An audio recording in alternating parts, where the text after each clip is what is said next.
I plead the fifth. 1, 2, 3, 4, fifth. F-I-F, fifth. You play FIFA F-I-F-A. And I plead fifth. F-I, fifth, my nigga. I'm not going to be fifth. Place in Guinness for most times, some pleads the fifth. I'm number one because I please the fifth. Oh, yeah, I please the fifth. Come on, everybody now. F-I-F, fifth. F-I, fifth, fifth, yeah. I plead the fifth. 1, 2, 3, 4, fifth.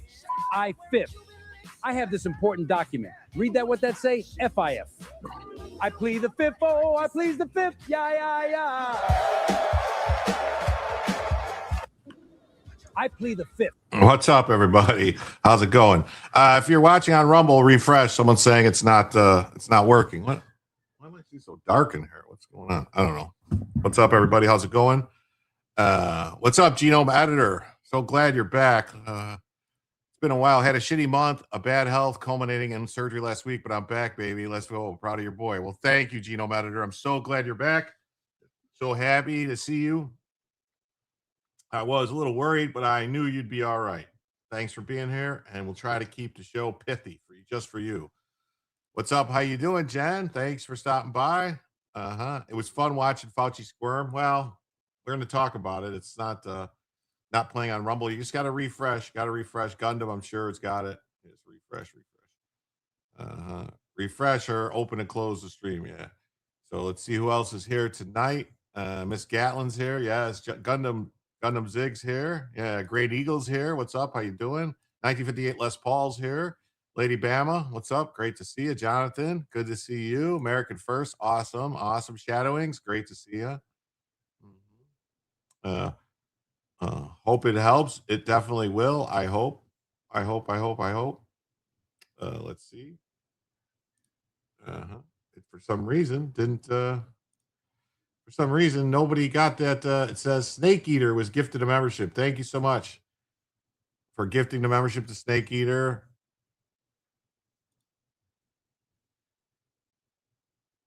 B-Job Secure Jennifer, that's awesome. Miss Hacker's here too. Who else? Steve's here. What's up? Diamond G's here. Ken Krause is here. Yes. Anyone else that I missed? If I missed anybody, I apologize. Lisa's here. What's up, Lisa? Good to see you. So yeah, we're going to get rolling in the show real quick here. Plead the fifth equals 100% guilty. That's what I say. Smile, I'm here. You can now admit you're happy. Yes, I'm happy. Spinal cord stimulator scheduled for the 3rd. Wish you luck. Well, it should be fine. It should be fine. The surgery should go fine. Should work out. So hopefully we'll be all good in the huzzy hood. So as always, there's a goal, as there is every night. That's weird. Snake got the Ninja Rundle clap. No, that was from Jennifer. She did it earlier tonight, like 2 hours ago. She gifted it. For some reason, it like disappeared, but it was still there. So, yeah. So for every $100 in total that comes in across all platforms, YouTube Super Chats, Rumble Rants, becoming a member, or gifting a membership on YouTube, Rumble, Kick, Twitch, and Locals, along with Locals coins, Cash App, PayPal, Coffee, Ko-Fi, and Super Tips. We add it all up when we hit 100. We add an extra hour to the show for each additional $100 in total that comes in across each platform. We add another additional hour to the show. So the show could be as long as you want it to be. It could be 2 hours, 3 hours, 4 hours, 8, 10, 12, you name it. It's totally up to you. And we did have our first donation of the evening on the Rumble from Jennifer, gave Snake Eaters a gifted membership. So now he's a member of the JimSomniacs. So that means that we are now $95 away from adding a first additional hour and $45 away from Bellavision. Yeah, that's right. I didn't have this stuff corrected from last night, so I got to fix it now.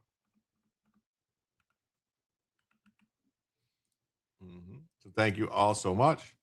Rodney, what's up? Good to see you. Sylvia, good to see you too. And you guys will notice if you're on Rumble, I added a whole bunch more emojis for you guys on Rumble. A whole heap of helping a Rumble emojis now. Yes.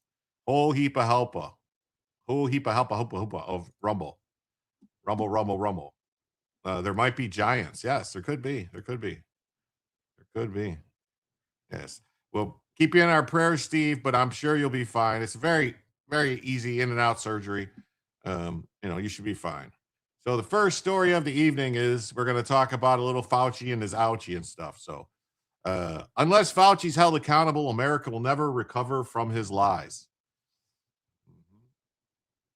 Because of Fauci, the U.S. government's disastrous pandemic response was based on a tangled web of lies and subterfuge. The trove of COVID-related documents that Rand Paul has released in recent days has revived the question of accountability for the government's COVID response, specifically for Anthony Fauci, who crafted the response. He was the former NIAID director. Portions of Fauci's personal diary and emails released by Paul reveal what can only be described as a pattern of deliberate deception. About COVID's origins, its fatality, Fauci's role in school closures, the effectiveness of the COVID vaccine, adverse reactions, you name it, Fauci lied about it.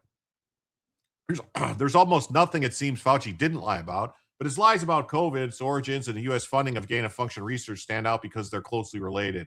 And they might give federal prosecutors a chance to finally indict him for lying to Congress if he repeats those lies when appearing before the Senate. This was written before he testifies. Everyone knows. So, Fauci, of course, received a legally dubious preemptive pardon from Joe Biden the day before he left office in 2025, covering a period stretching back to 2014, which is probably when they opened those labs and started doing that stuff. That pardon likely dissuaded Trump's Justice Department from pursuing perjury charges. But in any case, the statute of limitations for those crimes expired May 11th of this year. As Hans Mackney has argued in these pages, Wednesday's Senate hearing offers an opportunity for lawmakers to elicit from Fauci the same false responses he's given in the past. Republican lawmakers have said that Fauci's pardon will not shield him from prosecution if he once again perjures himself. To understand the gravity of Fauci's deceptions, we need a bit of historical context. When COVID first appeared in 2019, the most plausible explanation was that it escaped from a lab at the Wuhan Institute of Virology, which was right there where the first people got sick. They were right there. So they were conducting dangerous gain-of-function research, which it turns out was being funded through a grant from EcoHealth Alliance from Fauci's buddy, Peter Daszak. What's worse than Fauci's fifth is the media ignoring reporting on it. Oh, it's horrible. It's horrible. There is semi-silver lining.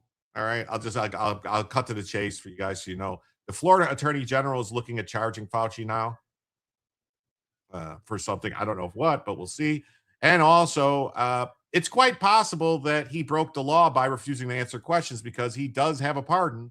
So he didn't have any, what you should say, he doesn't get the privilege. There's been supposedly a Supreme Court case going back to like the late 1800s where a guy got a pardon and then they called him to testify and he refused to testify. And the Supreme Court says, no, you got a pardon. You got to testify. You have no privilege, Fifth Amendment privilege, no right. The privilege is gone because you got a pardon.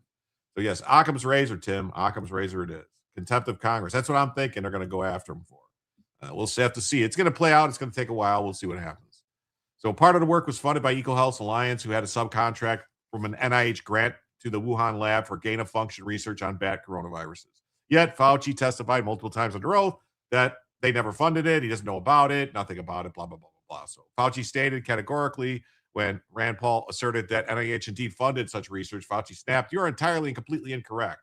The NIH has never, ever, and does not now ever fund gain-of-function research at the Wuhan Institute of Virology."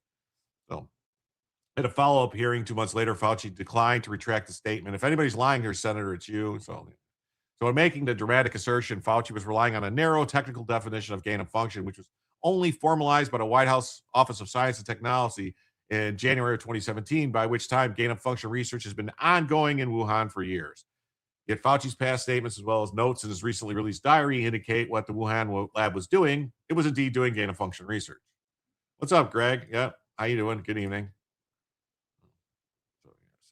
Fauci's notes from the conference can reveal that dozens of scientists on line 10, I believe, felt the deliberate insertion was possible.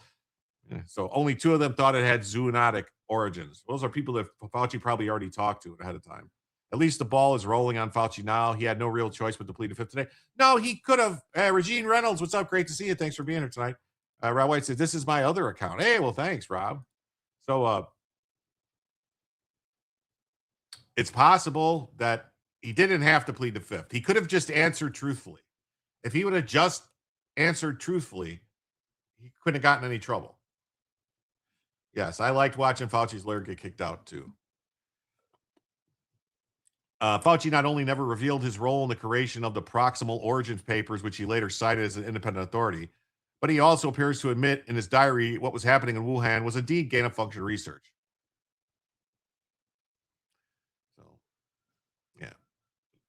So here, gain-of-function referred to as gain-of-function is renowned Batwoman who began collaborating with EcoHealth Alliance, Peter Daszak, back in 2004 on gain-of-function research aimed at making bat coronaviruses more infectious to humans. You got to ask, why would they do such a thing? My team was threatening to be fired if we didn't take the job. We stood strong together and didn't take it. Okay. So Daszak is widely thought to be the unnamed co-conspirator in the May indictment of David Morenz, a former senior advisor to Fauci. So these are the people they got to get. These people around him. Morenz agreed to help co-conspirator Daszak, described as the head of a U.S.-based nonprofit, restore a canceled grant for research about bat coronaviruses. The canceled grant was amid allegations that COVID came from the Wuhan Institute, which received significant portions of grant funding. In other words, the government's case against Fauci's former senior advisors is premised on a claim that NIH did fund gain-of-function research in Wuhan. In fact, Fauci seemed to acknowledge in his diary entry from February 1st, 2020. So if Fauci reiterates his previous claim on Wednesday that NIH never funded gain of research, he'll have to explain why he referenced the gain-of-function work at Wuhan that was funded by Daszak's grant. Yes. And then Rand Paul delivers a cinematic indictment of Anthony Fauci's COVID legacy. So we've seen it countless times, a dramatic courtroom scene. It could be an attorney. It might be a person testifying, but someone in the courtroom delivers a stirring speech or makes a statement that just makes the case go crazy. So the COVID lockdown could never have been inflicted without you aiding and abetting the crime. That's right. I joined a lawsuit with RFK Jr. and ex-NBA star John Stockton against the Washington State Attorney General Ferguson over COVID policies. I'm the good Greg. Oh, I know you're the good Greg. But officials across the country invoked your authority to justify these decisions. And you presented your recommendations not as judgments open to debate, but as dictates of science itself. Your own words demonstrate that you understood the influence you exercised. On March 14th, 2020, you wrote that the task force recommendations were driven by me, yourself, Deb, and CDC. The next day you wrote that you had convinced Mayor Bill de Blasio to close the New York City schools, so you were involved. That same night, Governor Gavin Newsom's chief of staff told you that the governor had decided to close California schools, bars, and restaurants after watching you on television. Presidents, governors, mayors, school boards, corporations, and Congress all bear responsibility for the decisions they made. The COVID lockdown, however, could never have been inflicted without you aiding and abetting the crime. Children lost education. Small businesses built over a lifetime disappeared. Patients delayed cancer screenings and other medical care. Families were separated from dying relatives. Workers were ordered to accept a medical procedure or lose their jobs. Worship assembly, employment, education, and travel were restricted in the name of science. While you did not impose every restriction, you used your public authority to justify them. While you concluded publicly that COVID occurred naturally. Yeah. That makes me smile. It makes me smile too. So yeah, But officials. So a lot of stuff. A lot of good things. So let's see, is there any more? And it made your categorical public denials indefensible. On May 11th, 2021, you told the Senate, the NIH has never, ever, and does not now fund gain-of-function research in Wuhan, in the Wuhan Institute of Virology. When I gave you the opportunity to correct the record, to reconsider the statement, you responded that you had never before lied to Congress. We were then told that only the government's narrowest regulation of definition counted here, that you could define gain of function in one way in which this wasn't gain of function, in which all of the common sense of the world would be thrown out, all of the idea that the mice were dying and the virus was more transmissible didn't matter because you had a technical definition that allowed you to fund it. But the real question is, was it dangerous? Was it a wise decision to fund this? And you haven't deviated from that. You've never admitted that it could have been a mistake funding this research in China. The American people weren't asking for a semantics debate over what is gain of function. They were asking, does common sense say this research was dangerous in Wuhan? They wanted to know whether their money-funded experiments in Wuhan that made bat coronaviruses better able to infect humans. The answer is yes. They wanted to know whether NIAID adequately supervised their work. The answer is no. That's right. The answer is no. Yeah, everybody on both YouTube and Rumble, if you could give Scourge of Tyranny a follow and go give Tim a follow. He's a great guy. He does shows, I think, Sunday nights, maybe Thursdays also. He does good shows covering a lot of topics. He researches them, and he's got a lot more production value than I have. I'll give him credit there. So give him a follow. Check him out. So you read it. The committee asked for your voluntary cooperation to come today. Your appearance had to be compelled by subpoena. You're here today under duress. You're here today because of the court ordering it. President Biden issued you a sweeping pardon extending back to 2014, the same pardon he gave to his son, Hunter. A pardon may protect a person from criminal prosecution, doesn't rewrite history. It does not erase documents. It does not convert a misleading statement into a truthful one. And it does not prevent Congress from establishing what happened. There will be another pandemic. There will be another crisis. And there will again be officials who insist that uncertainty must be hidden for the public's own good. They will demand obedience. They will invoke science. I am the science, as though it were a commandment. They will argue that government officials cannot be questioned because questioning them would undermine public trust. They have it backwards. It is secrecy that destroys trust. It is arrogance that destroys trust. It is censorship that destroys trust. And it is the refusal to admit error that destroys trust. That loss of trust may be your most damaging legacy. Trust can't be ordered. It has to be earned. Scientist is above scrutiny. No government official is beyond accountability. And no public servant has the right to treat the suffering of millions of Americans as a footnote to his preferred version of history. that's right. I sent you a message on Rumble. Not on Rumble, on DMs, Tim. I sent you a message DM. It should just be Jim Tells You or my name. It's either my name or just Jim Tells You. Should be. I mean, that's I don't know. It's weird the way they do it on Rumble, though. So I don't know. So yeah, so that's how that opened today with there. And then Fauci pled the fifth with zero legal justification as critics erupt and demand contempt charges.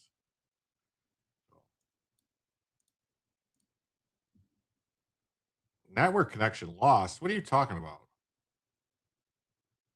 What you talking about, Willis? Network connection lost.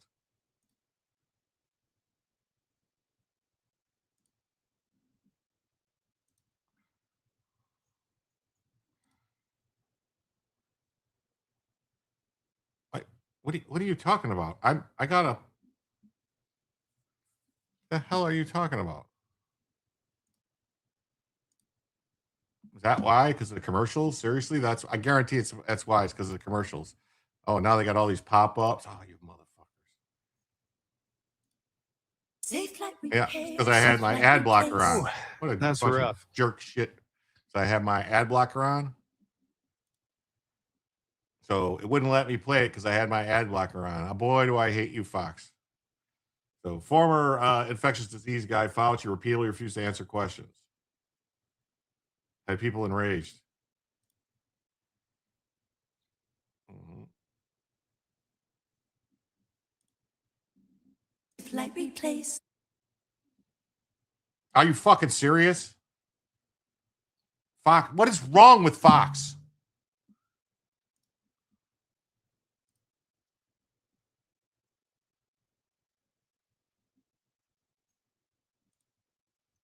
Why is it telling me network connection lost?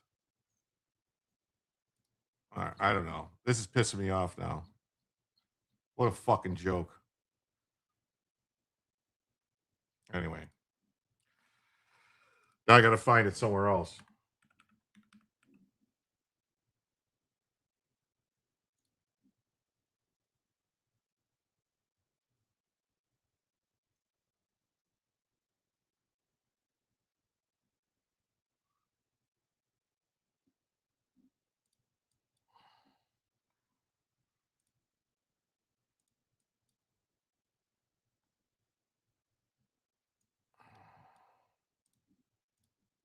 To myself, I cannot stand idly on the side and watch this happen.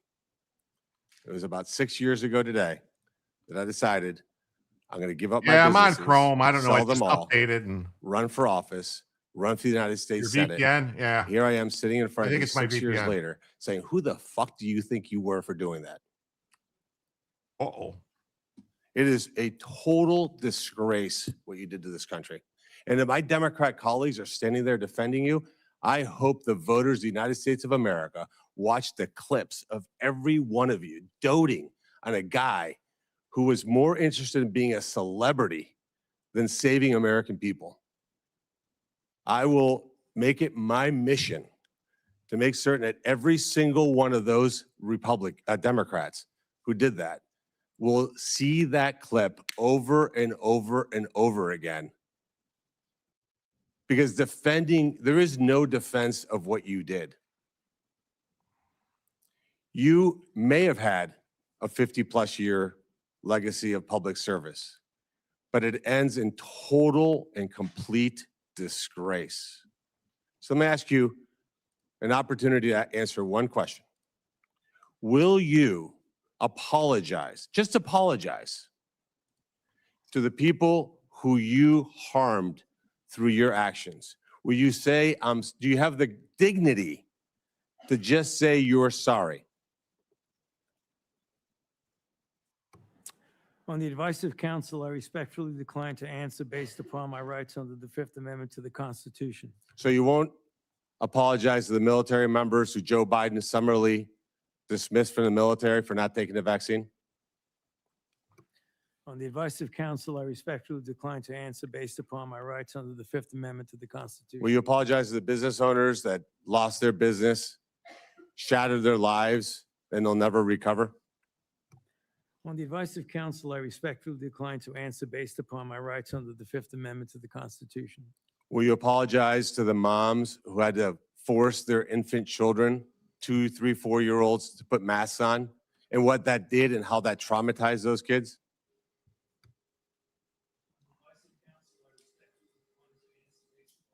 Under the Fifth Amendment to the Constitution. Will you apologize to the family members of the people who died because they took your advice and not only got the first vaccine, but the 5, 6 other boosters that they did not need?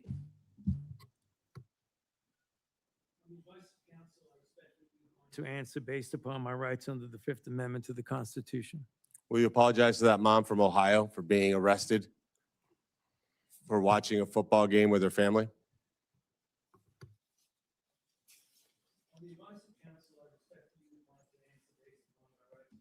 Amendment to the Constitution. Yeah, because of the preemptive pardon, he has to answer the questions. He could not plead the fifth. Yes, there is case law that I think it was Tom Cotton was Tom Cotton or no, the guy Josh Hawley from Missouri, I believe, quoted the case law from Supreme Court case law that basically said, like, no, dude, you got a pardon, you have to answer questions.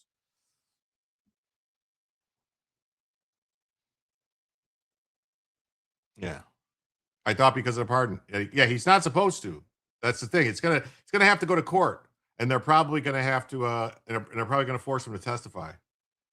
Oh, I got a rant. Thank you. For $1, I got a rant from B Job Secure. It says, did y'all see the lawyer get kicked out at the start of proceeding? Yes, I got it. We're gonna show it. Mandate him to wear a Petri dish mask. Yes, I agree. Thank you so much.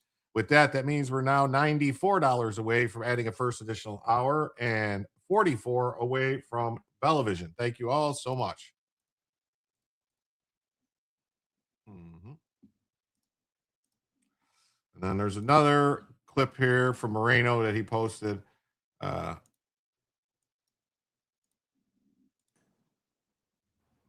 Can you do me a favor in the audience and stand up if during the time of the COVID pandemic, you were called a racist for calling the virus a Wuhan virus or the China virus?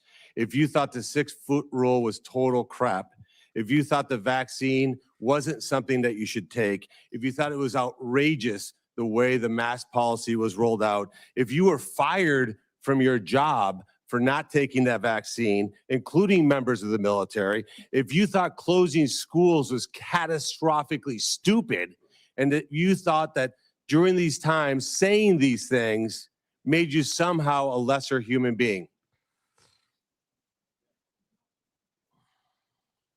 Dr. Fauci, can you just turn around and look at the people behind you? He refuses to turn and look. You're not willing to do that? That's not a question.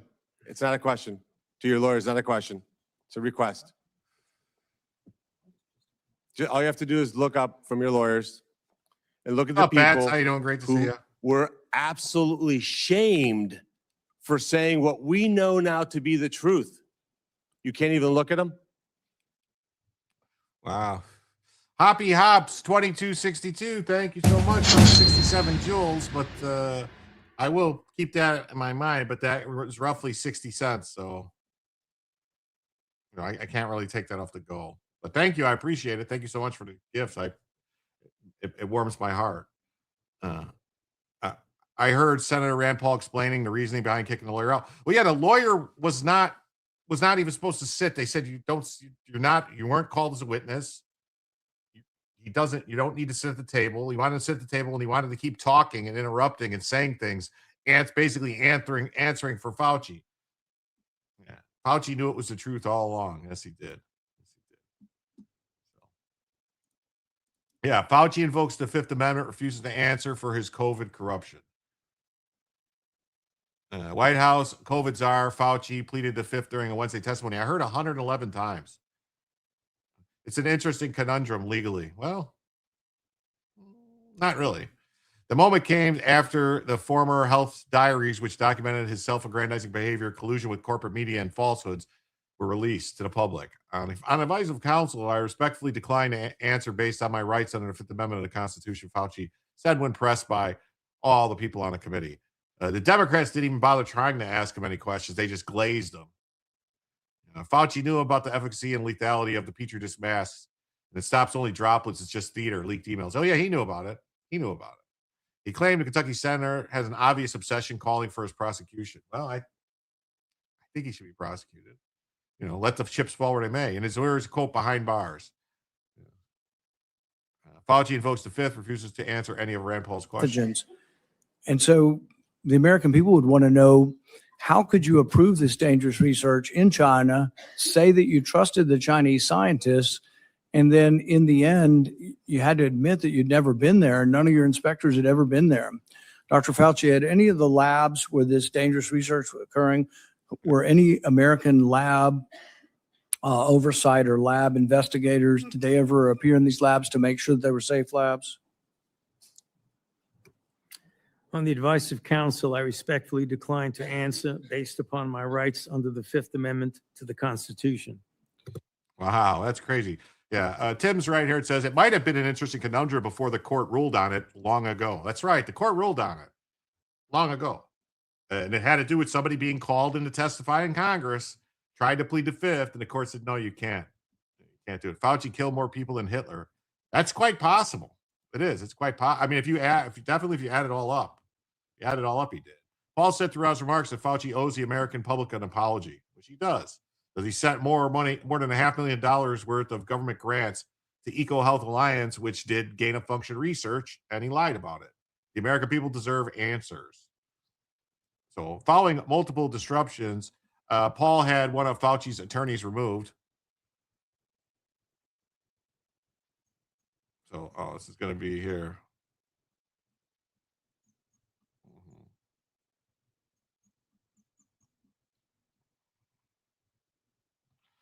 Let's see here. Let's see.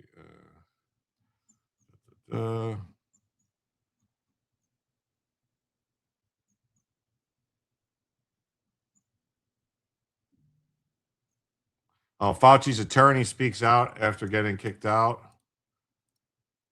Well, see, for some reason, it's my VPN or something.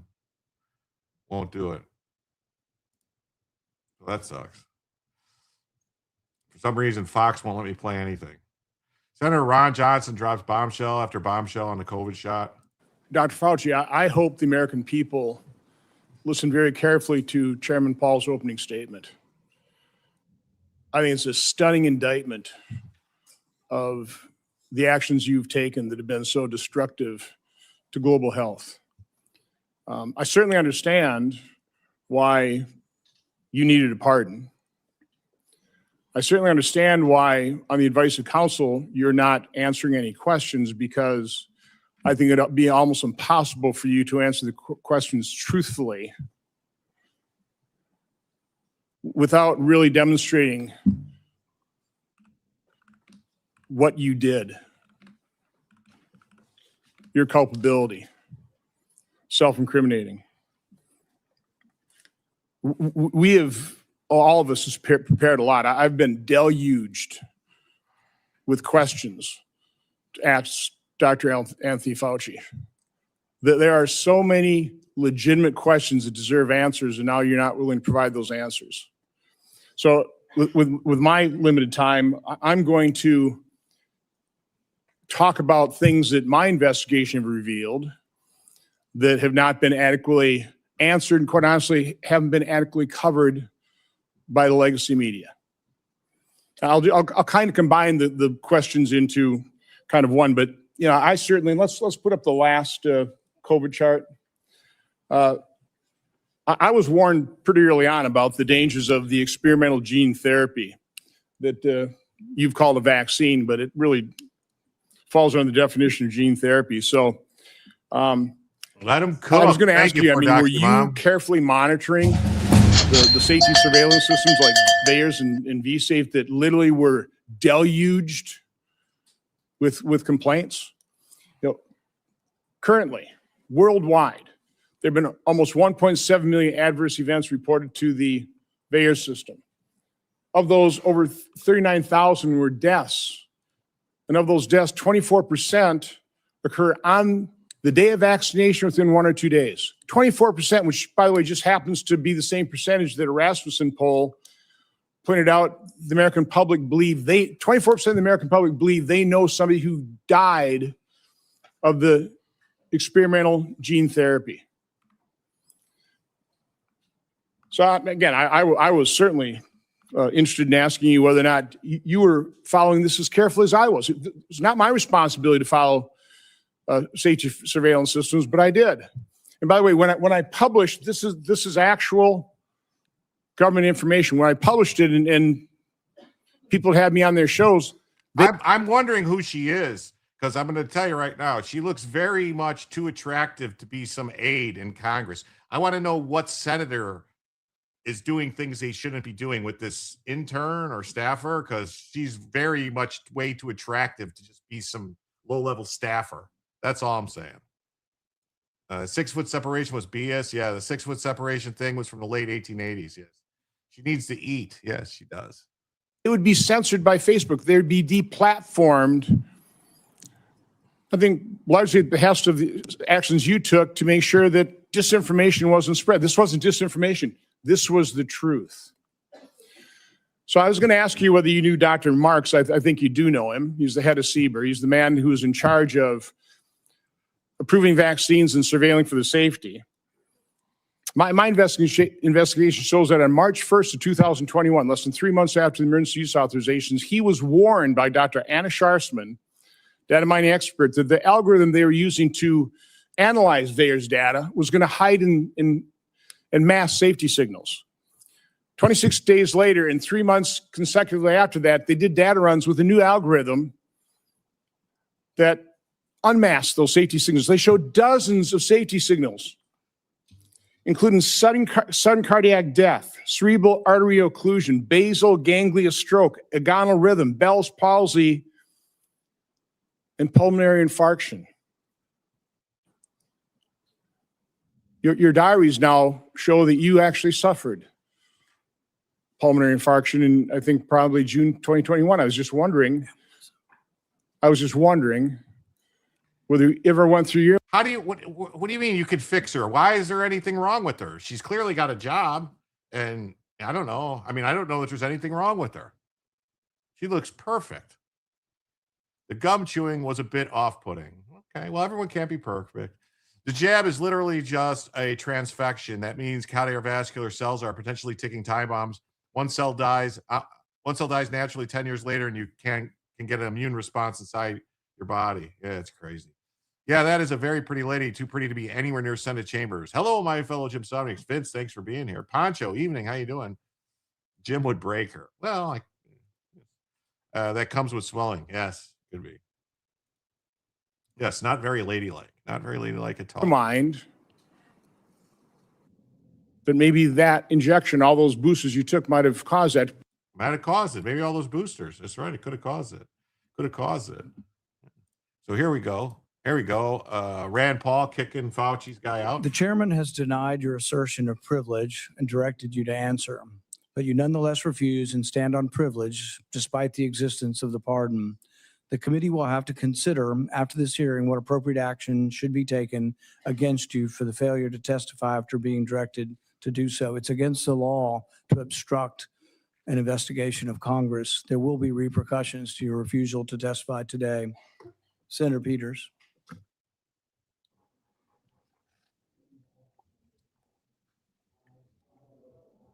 You're not recognized. You're not recognized. If you are unruly, you will be removed from the proceeding. You are not recognized, and you are not recognized, sir. Sir, you are not recognized. You are not recognized. Security,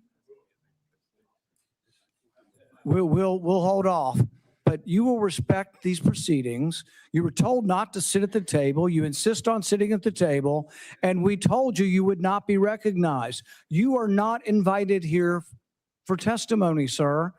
I think she might be Rand Paul's staffer. She looks like a Kentucky girl. Kentucky does have some very beautiful women. Just saying. If you ever seen Justified, you'll know what I'm talking about. Mm-hmm. She gets her lips done with Botox. Well, I could forgive her. I bet she's out of the DOJ. Maybe. She might be a he, Jim. Oh, God, don't tell me that. Don't tell me that.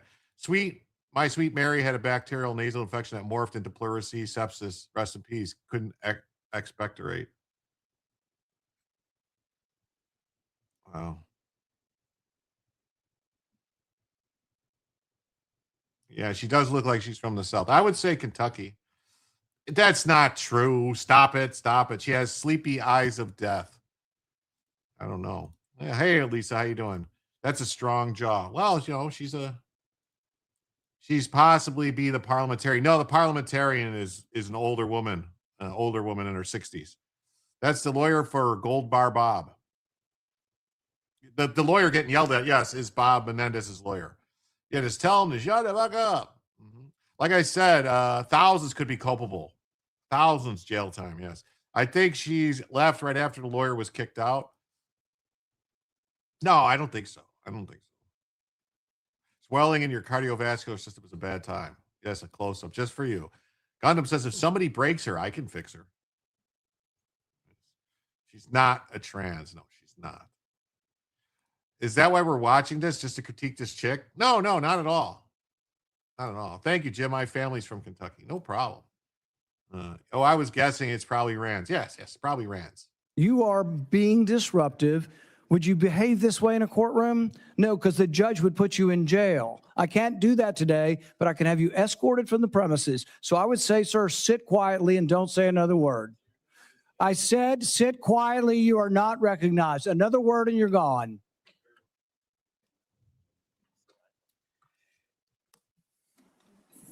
So, Mr. Chairman, I'd like to hear what the attorney has to say. He is not recognized by the committee or the chair. If he speaks again, he will be removed from the room. This testimony is from Anthony Fauci. This is not a game with his lawyers. He can advise. His lawyers can give him advice. He's got a half dozen here. They're all allowed to talk to him. Yes. All right. But the attorneys are not recognized. In fact, the attorney was told not to sit at the table, and he's not obeying that recommendation. There's a row behind you, sir. That's where you were told to sit, and you're not. And now you're disrupting the proceedings. And so, look, this is the way Anthony Fauci wants to be remembered, for a lawyer not listening to the rules. That's the way you want to be remembered, and that's what you're going to do. You are not recognized, sir. Security, please remove him from the room.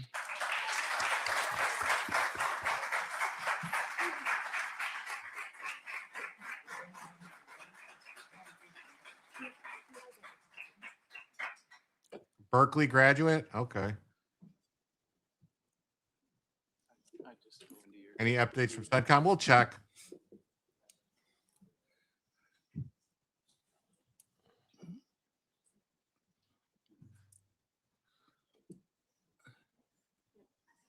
Oh, well. Let the record state that Dr. Fauci will still have the advice of the other half a dozen attorneys that he brought along today. Well, there you go. Rand was quite patient with that lawyer, but again, I'm glad that he was firm. Yeah, and the Democrats know damn well to try to say that the lawyer is not allowed to speak. He's not a witness. Yeah, the lawyer was recognized as the worst piece of shit in America. Oh, you ain't kidding, he was. You ain't kidding, he was. You ain't kidding, he was. Let's see what else we got here. Yeah, safe to hear. Fauci invokes the fifth at his testimony a whole bunch of times. Megalomaniac Fauci won't testify. During the hearing titled Anthony Fauci. Let's see, how long is this? Oh, just him for 2 minutes or whatever. So the Gateway Pundit reported it's the same Fauci who told Congress under oath NIH has never have or never will fund gain or function research. So, yeah, so I want to see real quick if I can get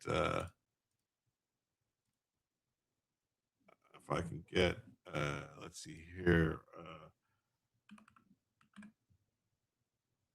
Josh Hawley's questioning. Here we go. All right. Yep, here we go. Here we go. Thank you, Mr. Chairman. Well, nothing says honesty like taking the fifth, huh, Doc? Let's try something. What day of the week is it today? On the advice of counsel, I respectfully decline to answer based upon my rights under the Fifth Amendment to the Constitution. What color tie are you wearing? On the advice of counsel, I respectfully decline to answer based upon my rights under the Fifth Amendment to the Constitution. What color is the carpet in front of you? On the advice of counsel, I respectfully decline to answer based upon my rights under the Fifth Amendment to the Constitution. Let's just get one thing straight. You don't have any rights under the Fifth Amendment because you've been pardoned, as you very well know. As the Supreme Court has been clear for a century and more, Brown versus Walker, 1896, when he has been pardoned, he may not stand upon his privilege. You know that. Your lawyer is sitting behind you now, shifting nervously in their chairs. They know it. This isn't about the Constitution. This isn't about the law. This is about contempt. Contempt for this body and contempt for the American people. But I think I know why you're doing it. It's because you don't want to answer questions. It's because you did all kinds of terrible things. It's because during the pandemic, you got rich, didn't you? You got rich while people were dying, hundreds of thousands of Americans, over 1 million in the end, and you were getting rich. And not only were you doing that, you were using federal employees with taxpayer money to apply for and solicit cash prizes for you personally. Cash prizes totaling over $1 million. You did all of that during the pandemic, didn't you? That's a question. On the advice of counsel, I respectfully decline to answer based upon my rights under the Fifth Amendment to the Constitution. You remember Greg Folkers? Who was that? On the advice of counsel, I respectfully decline to answer based upon my rights under the Fifth Amendment to the Constitution. Your chief of staff is the answer. Do you remember Patricia Conrad? Who was that? On the advice of counsel, I respectfully decline to answer based upon my rights under the Fifth Amendment to the Constitution. She was your personal assistant. And what were these individuals doing in the depth of the pandemic in November of 2020 when millions of Americans were suffering from COVID? What were they doing? I tell you what they're doing. Folkers was on your behalf soliciting and gathering information for a cash award. Let's look at it. We've got his email right here. Yeah, Fauci was busy while people were dying and people were being forced to take the experimental gene therapy. Fauci was running around trying to get paid millions of dollars in awards and grants and different things. This is insane. You always knew he was slimy? Yes. Yeah, there is nothing respectful about you, Fauci. I think at least 9 to 11 plus targets hit in the last 24 hours. That's what I heard. But, there's other stuff going on between Iran. We'll get to some Iran war stuff in a little bit. Right over my shoulder.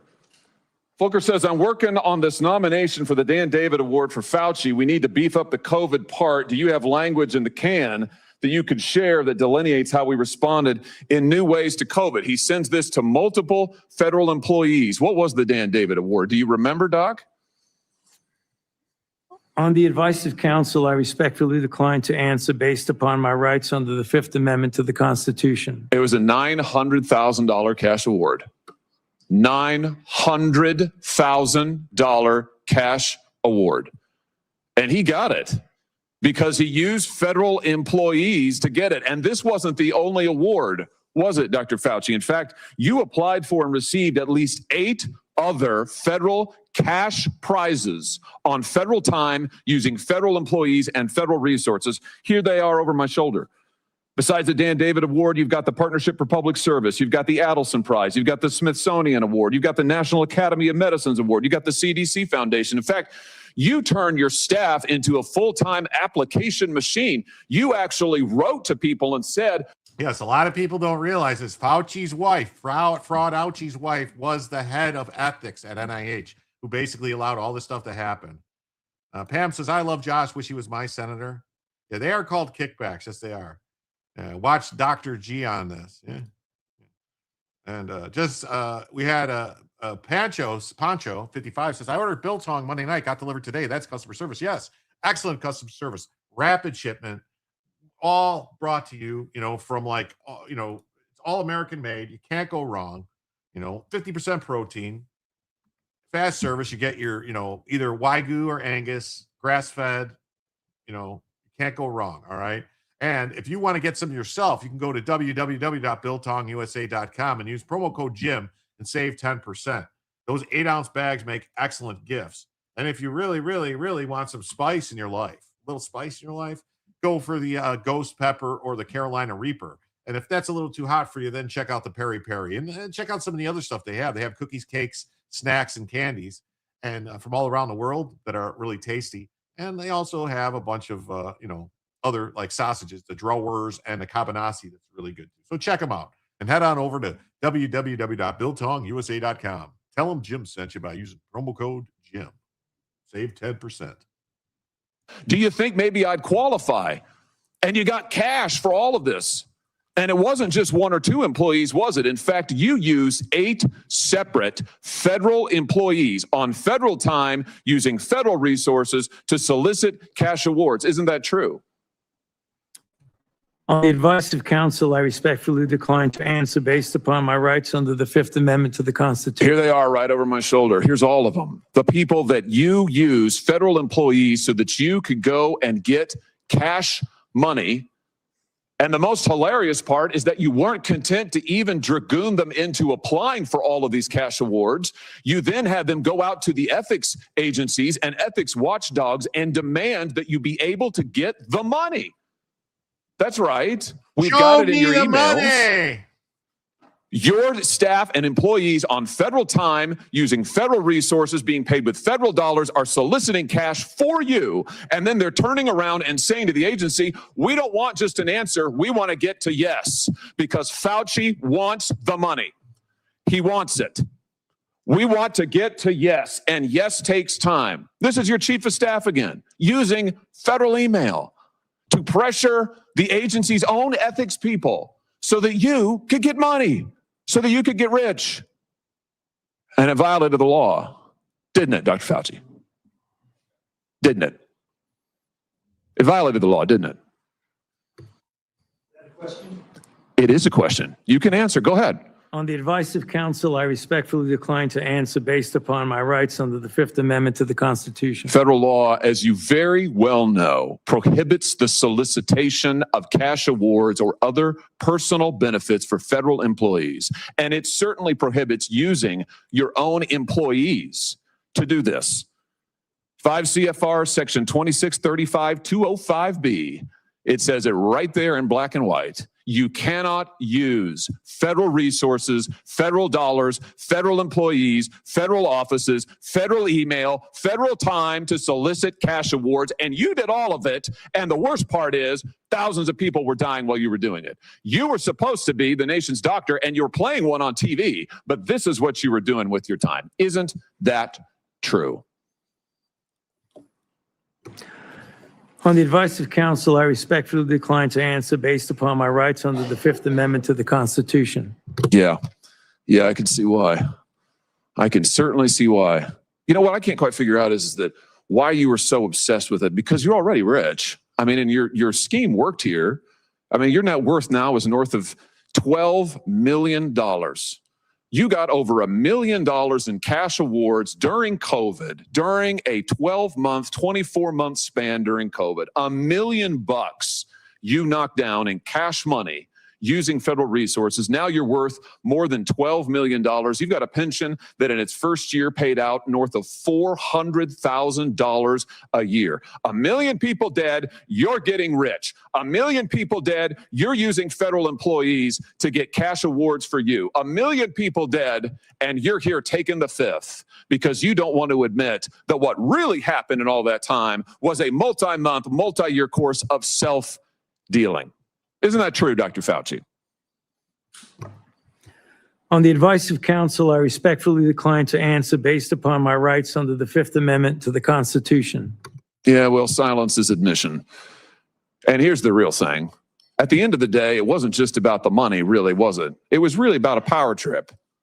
I mean, through all of this, you want to be the most famous scientist in the world. You were so focused on getting every award and every drop of cash that you could, all because you wanted to be on TV. You wanted to be the sun god of science. You wanted to be the guy who was in charge of it all. You wanted to lambast Trump. You wanted to make sure that nobody else stole your spotlight. You wanted to be the guy. You had time to sit for InStyle magazine. Here's what you were doing with your time. You could sit for InStyle magazine, but you can't answer questions for the American people. You could sit for InStyle magazine, but you're here taking the fifth. You could sit for InStyle magazine and get $1 million in cash awards, but now the cat's got your tongue. I bet he does. I tell you what, here's my conclusion from all of this. This was really all about you the whole time. Somewhere along the way, you lost your way. You may have been a good public servant at one time. I don't know. But I can tell you from reading your emails now, from looking at what you did, how you used your employees, somewhere along the line, it became all about you. You became a narcissist and a megalomaniac and a liar. And you've lied to the American people, and you've lied to this body. And you've disgraced your profession by doing it. You called yourself the most famous scientist in the world. You've done more to harm science than anybody in my lifetime. And I hope you'll go home and write that in your diary. Thank you, Mr. Chairman. Wow. Wow. Yeah. America First says, I want to know how someone like Fauci can have control over a federal agency for something like 39 years. He was the highest paid person to ever work for the United States government. Because of his time there, he was making more money than the fucking president of the United States. Let that sink in. More money. He was making more money than the president of the United States. How is it that any other worker in the government could be making more than the president, the guy running the whole fucking executive branch? That makes zero sense. Zero sense. Drawn and quartered. Yeah. Josh and team do the hard work. Yes, they do. Yes, please like and subscribe and share. That's right. How is he still allowed to plead the fifth after it's pointed out that he can't? Well, it's going to have to go to court. They're going to have to fight about it. Oh, you didn't slam the like. Make sure you hit the like. Definitely. Yes, Joseph Mangala. Yeah, this guy is in modern day Mangala. My mic drop, it was. Yes. Watching this live, I had to take like 8 aspirins. I think he's a narcissist and a megalomaniac. Yes, definitely. Definitely. So, but he did get his comeuppance, though. Accusations are baseless. Dr. Fauci, you are under arrest. This is outrageous. I demand to speak. Hands behind your back. Now. No, let him speak. This is wrong. Move it. Let's go. You can't do this. Wow. Yay. If only, right? If only. If only. Unfortunately, it's not. When Fauci retired, he was the highest paid federal worker in the United States history, making more money than the president of the United States at almost $500,000 a year. That's right. $485,000 a year. Yes, that would have been sweet. It would have been. That would have been real sweet. Woulda, coulda, shoulda, woulda, woulda. Woulda, woulda, woulda, woulda. Woulda, woulda, woulda, woulda,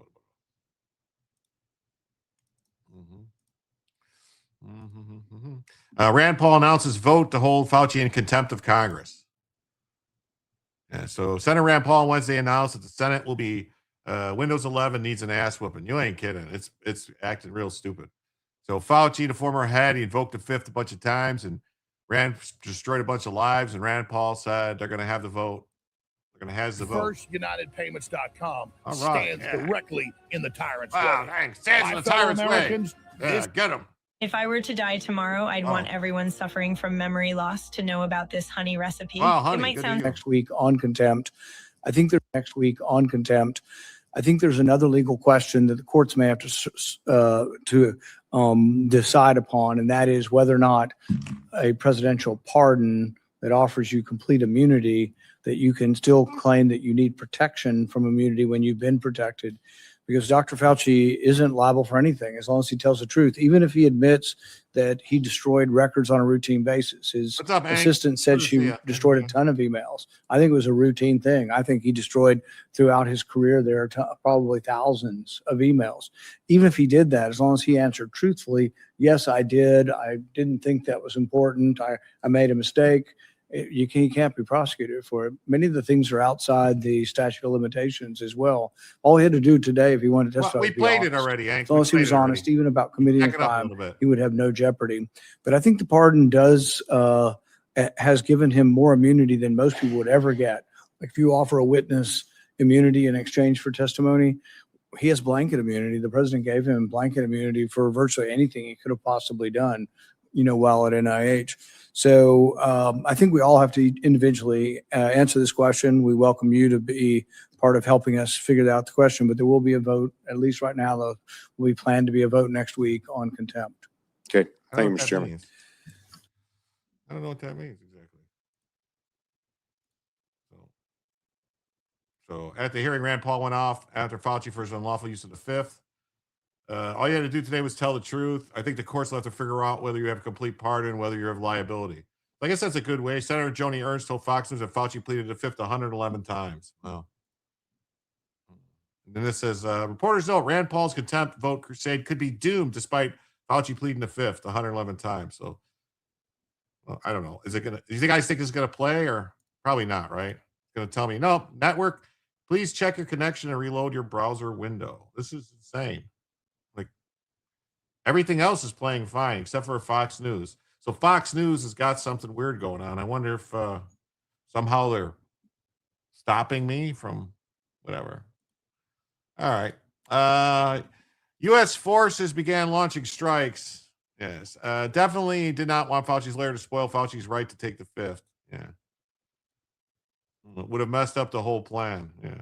For the Fauci prison fund. Thank you.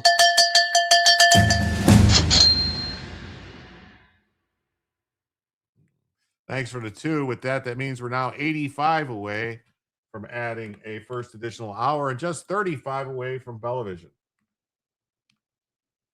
Thank you, everybody. When a lady senator questions him, he got very agitated and was really playing with his pen like Queeg and his ball bearings. Go find an unpardoned conspirator and put the screws to him. They already have him. They've got his like chief of staff or somebody, Morenz, that's in federal court right now, and they've got other people targeted. Yeah, all the Democrats were kissing Fauci's ass. Yes, they were. If Fauci was convicted, his lawyers would have the right to discovery. That would open up everyone's emails and phone calls and drug all of everyone into a courtroom. Maybe. What I want to know is what's the end game for Iran? Death and destruction, maybe. I don't know. U.S. forces began launching strikes at Iran at 8 p.m. this evening, Eastern time, so 2 hours ago. The strikes are a powerful response to yesterday's attempted Iranian attacks on U.S. forces in the Middle East. Its right to discovery is our government's worst nightmare. Fox Live was on point. Did you notice Laura Ingraham in the background? Yeah. Yep. So Iran made a poor choice. So I don't know. Iran updates. U.S. launches new strikes on Iran. Trump threatens we're going to hitting them very hard because Iran had targeted U.S. forces. U.S.-Iran war, the U.S. intercepting fire on a base where Americans were killed earlier this month.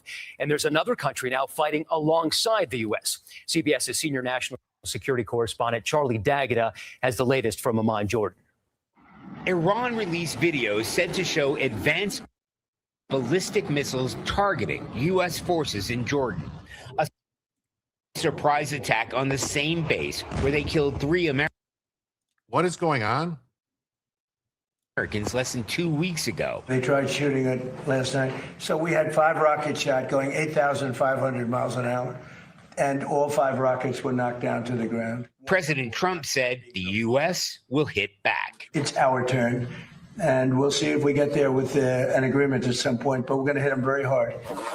Iran has targeted American military installations in Jordan 18 times in the last 20 days. The head of U.S. Central Command warned troops to minimize their use of cell phones as it can help Iran identify strike targets. In another sign of the expanding war, U.S. Central Command said U.S. forces launched airstrikes along with Saudi Arabia for the first time, targeting Iranian-backed militias in Iraq in retaliation for multiple drone strikes on Saudi oil facilities. CBS News has learned several Iranian advisors were killed in the strikes in Iraq. 5 months into this war, the U.S. airbase here in Jordan has suddenly become the top target for Iranian ballistic missiles and drones, putting overstretched U.S. air defenses to the test. Yeah. Matt? All right, Charlie.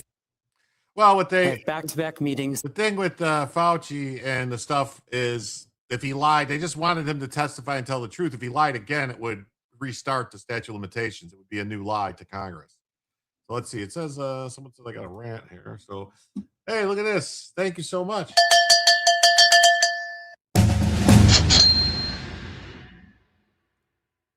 It says we got 5 for Bella. Thank you so much, CF Rob, for 5 for Bella.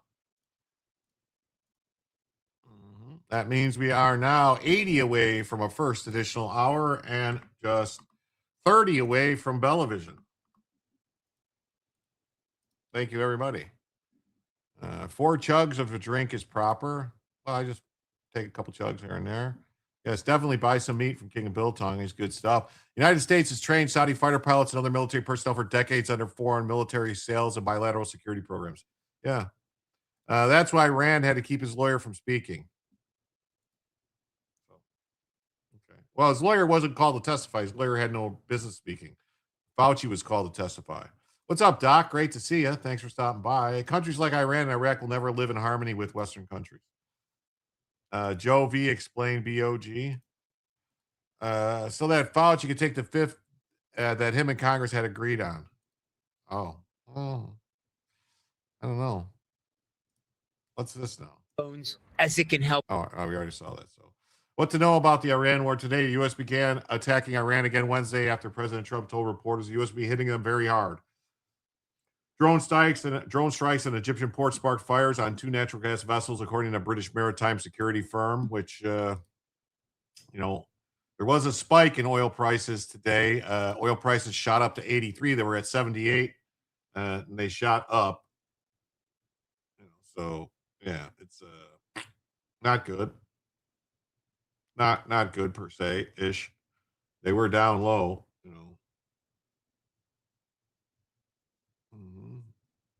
So December crude is at 77, January 75, 74, 73, 72, all the way out into May. That's crazy. That's crazy. So, boots on the ground. Okay. But his lawyer might have taken Fauci's right to take the fifth away if he said the wrong thing. I don't know. I hope no college dorms were playing a drinking game with 1 shot per Fifth Amendment. He could be responsible for thousands more deaths. Ooh, that would be terrible, wouldn't it? That would be bad.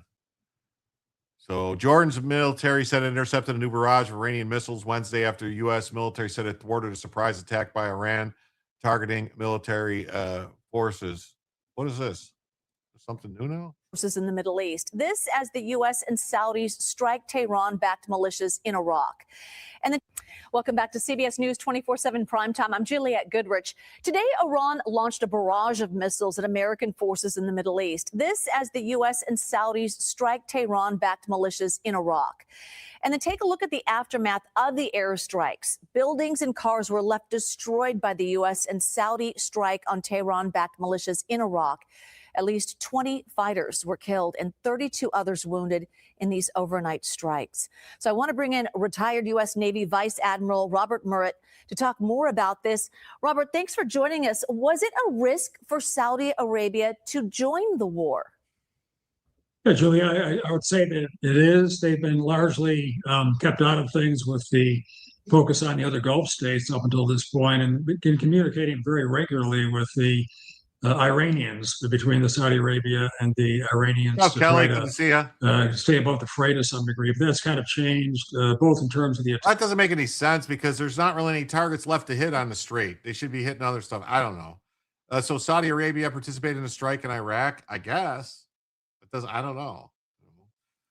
They would have to do an Epstein on Fauci if he chose to testify. Uh-oh. We'll see. We'll see. Attacks on the Iranian surrogate forces inside Iraq, but also with their attacks on the Houthis over the past weeks because of concerns that the Saudis have about all their facilities on the Red Sea. Yeah. So at this point, any signs of diplomacy soon? Yeah, I think it's a question of degrees, Juliette. There's always diplomacy taking place at some level, whether it's, a really serious diplomacy, such as the ones we've had brokered by the government of Pakistan, and Vice President Vance, for example, participating, or just kind of the day in, day out, lower level communications that exist all the time. I would say diplomacy right now is at a fairly low ebb. And one other comment I would make is we've seen the president of the White House today kind of telegraphed that there might be some more American attacks on Iran tonight, which he does periodically, and his language is pretty strong along those lines just today. When we talk about diplomacy, is there a hard stop on it when things happen, or does it take a long time? I think, in answer to your question, Juliette, it's a great point. I think this one's going to take a long time. Two things I would mention. The first is there's going to have to be a diplomatic solution of some type. I mean, the Straits of Hormuz, take that for example. There's really no military solution to securing the Strait of Hormuz and having ships move in and out at scale at the numbers like 130 or so a day that existed before the war started in February. So eventually there's going to have to be some kind of diplomatic solution. My own sense is that's going to take quite a while because of how hard-nosed the Iranian diplomatic negotiators are, and also the fact that the hardliners in Tehran, the RGC and others, seem to be ruling the roost at this point. So I think they're going to push pretty hard for some tough negotiations, and I don't see those being completed anytime very soon. Yeah, there's just not an on-off switch. All right, Robert Murrett. Robert, thank you so much. Yeah, well, so 20 people were killed in the joint U.S.-Saudi strikes on Iranian-backed forces in Iraq, an umbrella paramilitary group known as the Popular Mobilization Forces on Wednesday. Central Command said U.S. and Saudi forces strikes late Tuesday on Iranian proxies, first confirmed attacks by a Gulf state during the war. U.S. launches new round of strikes on Iran. CENTCOM says the strikes are a powerful response. State Department announces sanctions targeting alleged scheme to collect fees in the Strait. State Department on Wednesday announced new sanctions on several entities that allege are involved in a scheme to extract fees from ships transiting the Strait of Hormuz. No diplomacy with the IRGC, just need to arm the Persians so they can take out the garbage for once. What we've done so far is in Iran is kick a hornet's nest. Now we need to stomp on the nest. Yes. Will we see action on Pickaxe Mountain? Your guess is as good as mine. I maybe. So they accused the Persian Gulf Marine Insurance Company and the Hormuz Safe Marine Services Authority, which it claims are both backed by the IRGC, of running coercive insurance schemes that extort international shipping transiting the straits. These entities manufacture risk, including the threat of vessel seizures, and then charge commercial vessels for coverage against the dangers created by the regime itself. So generating stuff. So the department also announced it has designated 8 companies operating vessels that have transported illicit Iranian crude oil and petrochemicals to China. So, hey, thank you, Mismo, for a sun balloon and 500 joules. Thank you. I believe that's $5. So that means we're 75 away from a first additional hour and just 25 away from Bellavision. Thank you so much. Well, thank you. Thank you, Ken. Are the IRGCs Iranians? I think so. Yeah. Sun balloon, 500 joules. Yeah, I got it. So, what we did do in Iraq, we bombed the hell out of them, and then months later we invaded. Do you think Iran threatening terrorism, Britain and France is why they won't send ships? Well, if that's the case, then they're pussies, and we don't need to help them ever again. We need to get away from them. So Trump was briefed on a drone attack on the Egyptian port. CENTCOM says it's redirected 20 ships in an Iran blockade. And we're going to be hitting them very hard tonight. President Trump reiterated the U.S. will strike back at Iran in retaliation. We're going to be hitting them very hard because it's our turn to hit them. They know it's coming. They're asking us not to do it. So here is some of the stuff. Footage reportedly shows American missiles striking Abadan, Iran's oil refining heartland. Its unconfirmed video appears to capture strikes on Abadan at around 8 p.m., launched at about 8 p.m. Abadan holds one of the world's oldest and largest refineries, sitting right on the Iraqi border at the head of the Gulf, which makes any strike there carry weight far beyond the target itself. Washington has spared Iran's energy infrastructure through the entire war, hitting military and maritime sites instead. So what exactly got hit in Abadan matters enormously. The city has observed strikes on its military facilities before, and nothing yet confirms whether tonight's hits the refinery or a base beside it or something else entirely. So CENTCOM called them a powerful strike, powerful response. So look at this laughing disco for another 250. Thank you. And that means, folks, we're now 72.50 away from a first additional hour and 22.50 away from Bellavision. A woke military ground force is not the kind of ground force you want to send into Iran. No, it's like go with why am I having واحد يطير على الثاني منها يوي صوت فوقني ايه طار منها طاح منها والله يوي شنو هالطق الثاني يو لا بالله درك محمد جهاد الله اكبر الله اكبر الله اكبر aloha snack bar. Tonight's strikes will be larger in scope than previous tit-for-tat attacks carried out by the U.S. in recent weeks, covering more targets in a broader area, according to U.S. official. U.S. and Saudi Arabia has carried out a joint action against Iran for the first time.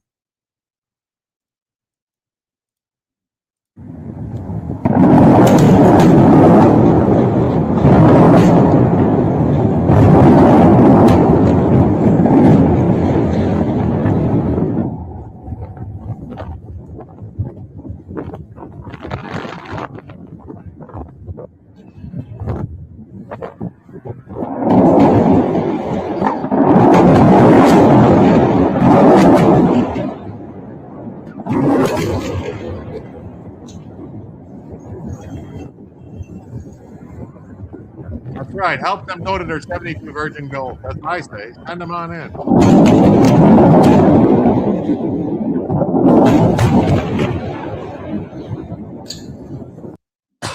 That's a mighty big bomb there. Tonight's strikes reportedly hit 9 Iranian cities, with the Khuzestan oil belt taking the heaviest share. The reported target list runs across 4 provinces: Khorramshahr, Abadan, Bandar el-Mashara, Avaza in Khuzestan, Nubarad in Fars, Bushehr, and plus Kashem Island, Bandar Abbas, and Sirik in Hormuzgan. 4 of the 9 sit in Khuzestan, the province holding most of Iran's onshore oil and refining, with Abadan and Malshalar sharing major energy hubs. So this is what they hit. Here, there, boom, boom, boom, boom. You see them, Kashem Island. They need to take the other one. What's the other island called?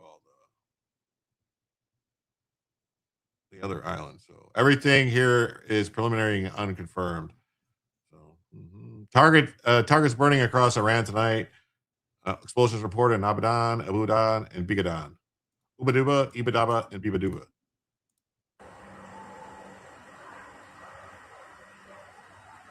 Hey, what's up, Kofi? How you doing? Thanks for swinging by and checking it out. I think Khuzestan is where Goldie was born. Could be. Yeah, so it says, here's American HIMARS firing from Kuwait at targets in Iran.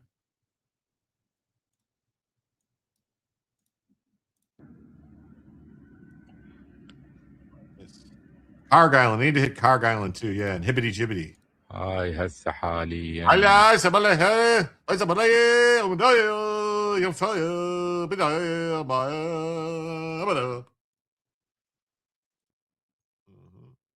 SATCOM confirms strikes in Iran. HIMARS launched from Kuwait. What is this?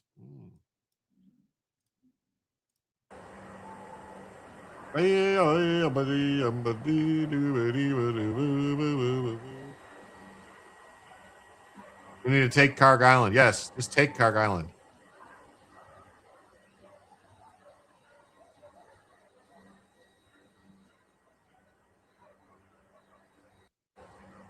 Yeah, waiting for a crazed Islamist to crater a city is way smarter. Definitely, that's the smart play. Wait till they nuke you first. That's what Obama would do. Massive strikes underway against Iran. We saw this one. So Trump just lost a devastating strike on Iran. Let's see. Here's Jesse Waters. Let's see what he has to say. Fox News alert moments ago, Donald Trump just unleashed a new round of airstrikes against Iran. It sounds like part of a more intensive air campaign pitched to him by CENTCOM Commander Cooper. This is according to the Wall Street Journal. Cooper's plan goes beyond the tit-for-tat airstrikes the past couple of weeks and is designed to deliver a body blow to Iran's missile body blow. This is the go big option. Trump apparently is in an escalatory mood, telling Fox this morning, quote, "We're going to beat the effing out of them." And now, bombs away. Fox We're going to beat the effing bleep out of them. Obama may have been part of Iran's plans to nuke the U.S. I think so. I think they're all part of it. So I think it's all part of it. So yeah, Trump says he's going to beat the effing ass out of them. Yeah. So President Trump on Wednesday morning issued a profanity-laced threat against Iran. We're going to beat the effing S out of them, he told Fox News foreign correspondent Trey Yingst. I think if I can decipher that, he said, we are going to beat the fucking shit out of them. But I may be wrong. We'll be hitting them hard, and they're going to take a beating. That's what Trump said. So Trump said American forces in Jordan had just minutes to respond and shoot down incoming ballistic missiles. The president added that he reviewed the video showing U.S. personnel calling out coordinates in real time during the interceptions. So they launched multiple ballistic missiles at our people, and so now we're going to hit them back. Maybe we should launch ballistic missiles at them. Trump is frustrated on Iran as the top national security officials can't agree on strategy. Trump erupted at some of his top officials during a recent meeting. Yeah. He's going to beat the stuffing out of them. Yeah. Iran's IRGC fired missiles at Mafwaka, Salty Air Base, the Salty Mafwaka Waka Waka. Yeah. So they didn't get Fozzie Bear, though. Jordan's military said 5 Iranian missiles been intercepted and destroyed. Military later announced that Saudi and American fighter aircraft struck Iranian-backed Shiite logistics and weapons site in eastern Iraq. Saudi defense minister warned that it does not seek escalation, but will respond to any aggression. That's right. Trump told Fox News that the U.S. and Saudi strikes against Iran-backed Shiite militias were coordinated with the Iraqi government. I wish Trump would just say what's on his mind. You ain't kidding, right?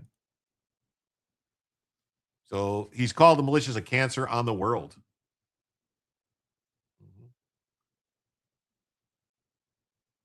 Despite the flare-up, Trump said that talks with Iran will continue. We're going to let them keep talking, yeah, but then we're going to keep slapping the crap out of them.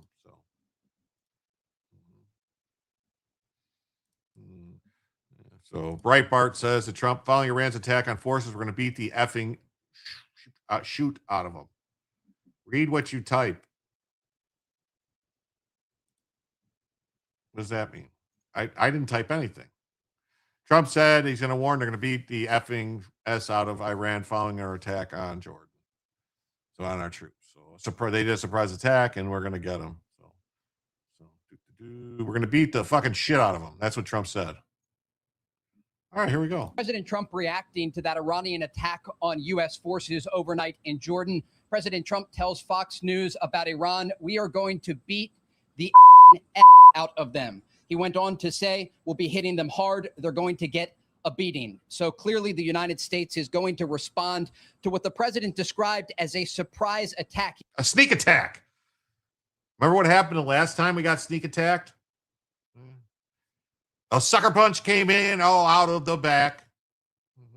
Uncle Sam's raising his fist, and he's going to slap the shit out of the Ayatollah because he's pissed.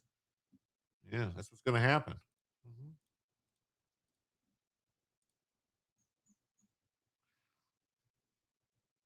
Yeah, Trump vows to give Iran a beating after they targeted our positions in Jordan. So we saw this. And so we'll have to keep an eye on it and see if anything else comes. Fox is on cable. They didn't have to bleep it. Yeah, I know. It's crazy, isn't it? Isn't it crazy? I'm a trucker. Biatch, good luck. Whatever that means. I'm tired of tit for tat. Finish the terrorists off finally. I'm with you, Scrappy. That's what I want. Scrappy, do. We'll put the boot in your ass. It's the American way. Yes. Rest in peace, Toby Keith. All right. Now we got this story. We'll keep an eye on it, and we'll see what's going on. We got this other story. Elon Musk's XAI sues to stop a Minnesota law banning nudification technology, which, Michael, what is nudification technology? Well, this man is trying to stop a new Minnesota law. The law bans AI-powered apps that create fake, sexualized images of people. Elon Musk founded artificial intelligence company XAI. The company filed a federal lawsuit over the ban. XAI says it strictly prohibits users from making sexualized content without consent, but claims Minnesota's law is too broad and violates free speech. Nearly every single Minnesota lawmaker voted in favor of the bill during the last session. Wow. One of the authors of the bill, DFL Representative Jess Hansen, called Musk's lawsuit absolutely disgusting and said she looks forward to hearing Elon Musk trying to explain to the public exactly the redeeming qualities he thinks nudification has. Governor Tim Walz chimed in on social media saying, "See you in court, creep." Oh, okay. Minnesota Attorney General Keith Ellison has 21 days to respond to the suit. There is a press conference at the state capitol tomorrow. So yeah, Elon Musk is suing because it's a First Amendment violation. They made laws that restrict people's free speech. So Would say C-Dance 2.5 AI video out Friday. 30-second clips up to 50 references can be used. China won't stop. No. Billionaire Elon Musk's intelligence company is suing Minnesota over its first of its kind law. So it's a first of its kind law, and they think it's like, oh, yeah, okay to trans a kid, but no AI titties. Got it. Yeah, it's crazy. Yeah, Tap on Tim is so tough. Yeah. It bans apps and websites that create fake sexualized pictures of individuals claiming it violates the First Amendment. Kind of does. Kind of does a little bit. The bill prohibits access what's known as nudification technology. It was signed into law by Tim Walz earlier this year and is set to take effect in August. The law, known as HF 1606, also creates a pathway for victims and the state's attorney general to go after companies that are behind this kind of AI. The lawsuit filed Monday in federal court on behalf of XAI against Minnesota Attorney General Keith Ellison argues that the statute imposes an overbroad, content-based ban on free speech and the tools of visual expression. I mean, I'm just saying, you know. Yeah, it's a very famous case, US v. Flint. Very, yeah. You know. X video is local. Also, Flux 3 video is out next week. Martin Scorsese back Flux.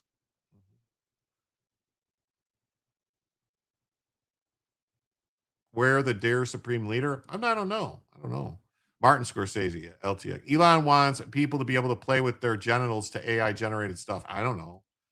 I think he just doesn't want people, governments interfering in what people create on their own. Like if you want to create a picture for you to look at, how is it up to the government to get involved in that? I mean, if it's something for like underage stuff, then yeah, I can see him getting involved in that. But these restrictions they're putting on are just, it's a violation of the First Amendment.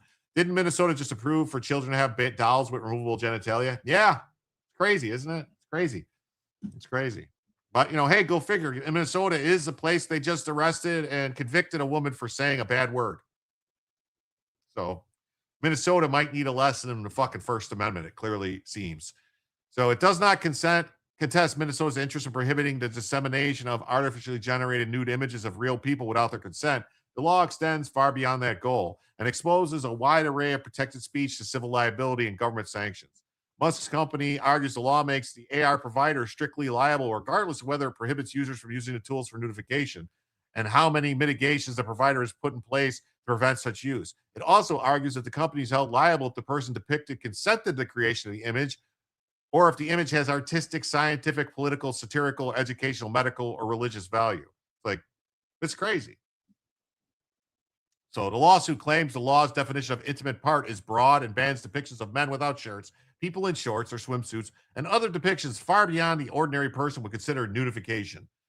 XAI argues that creating images and videos using its platform is protected First Amendment activity and that Minnesota's anti-nudification law burdens XAI and its users' right to free expression. We're waiting to be served and we'll review the lawsuit, respond in court, but I know that using AI to generate nude images of people against their will is appalling, Ellison said. There are plenty of worthy debates about AI policy, and this is not one of them. Well, I don't think so. I mean, clearly. I can't remember if you saw it on Don P. Bongwater, but put out a trailer for sci-fi movie he wants to make. He's planning it to be at least 90 minutes. Using people's likeness, I think, is a violation of copyright, trademark, and generally asshole move. Well, I mean, you don't. I don't know. You'd have to be copyright your likeness or something like that. There's things you can do, like certain platforms or put stuff in place for that, you know. But you can satire. There's satire and comedy, you know. You can use satire. So Musk company is asking the court to declare the law unconstitutional and issue an order preventing Minnesota from enforcing it. The Trump administration announced last year it would challenge AI laws made at the state level, and earlier this year announced a comprehensive national legislative framework. The White House said a patchwork of conflicting state laws would undermine American innovation, which is true. You can't have, you know, people have been photoshopping celebrity heads onto nude bodies forever. Somehow we have survived. Yeah. That's, you know, it's crazy.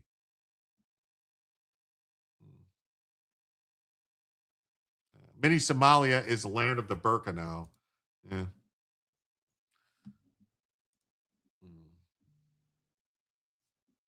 And then we got this law. D.C. Circuit tells Democrats they sued Trump's voting order too soon. You don't say. Senate Minority Leader Chuck Schumer and House Minority Leader Hakeem Scumbag Jeffries and 4 Democrat organizations went to court one day after Trump signed an executive order. They asked a federal judge to stop the agencies from carrying it out before the agency has written the rules. On Tuesday, a unanimous D.C. Circuit panel told them that they had arrived a bit too early.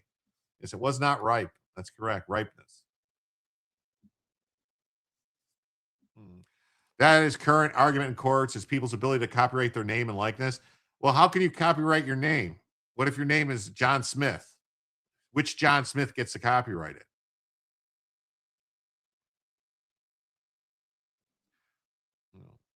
Generally speaking, you can't copyright your name. You know, you could copyright it for like a business purpose, but you can't like stop people from using the same name. So Circuit Judge Patricia Millett, Robert Wilkins, and Gregory Katz has upheld U.S. District Judge Carl Nichols' refusal to issue a preliminary injunction. The executive order isn't self-executing, and injuries claimed by the plaintiffs depend on agency decisions that haven't been made yet. Judges said challengers may return promptly if the federal agencies violate the Constitution or federal law while implementing it. So in a unanimous ruling, a 3-judge panel said that, hey, suckers, come back. You're too early. So Democrat plaintiffs filed their lawsuit a day after the order was issued and asked the court to issue a preliminary injunction. In affirming the lower court's ruling, D.C. Circuit noted that while plaintiffs had identified a number of questions concerning the lawfulness of the proposed actions, if implemented on the threshold of the upcoming election, this case is unripe for review. In particular, plaintiffs' request for preliminary relief is premised on the threatened impact of the order. In addition, the executive order, which is not self-executing, directs agencies to act only to the extent feasible and consistent with applicable law, including but not limited to the Privacy Act, and so requires compliance with the very limitations about which the plaintiffs are concerned. So orders the Postal Service to develop uniform standards for mail ballots. Trump won the appeal, but the courts didn't rule that every part of his order is constitutional. The panel identified serious questions about future implementations. The judges also warned that a nationwide overhaul of mail-in procedures might prove impossible for the November 3rd midterms. Well, that's what they're trying to delay it so it doesn't happen. Judicial restraint works in both directions. Courts can stop unlawful agency action once it becomes concrete, but they aren't supposed to decide disputes built entirely around predictions. So Scumbag, Jeffries, and Democrat groups filed their lawsuit on April 1st. So April Fool's Day, a separate case keeps the larger fight alive. A massive 2-shits injunction currently blocks key parts of the order. The First Circuit refused to pause the injunction on July 25th, and the Solicitor General has asked the Supreme Court for emergency relief 2 days later. Ketanji Brown Jackson is fucking around and holding it, trying to, we want to get people to give us arguments instead of submitting it to the whole court. So Trump's order may survive a change or fail once the final rules exist. Tuesday's loss belongs to the demon rats.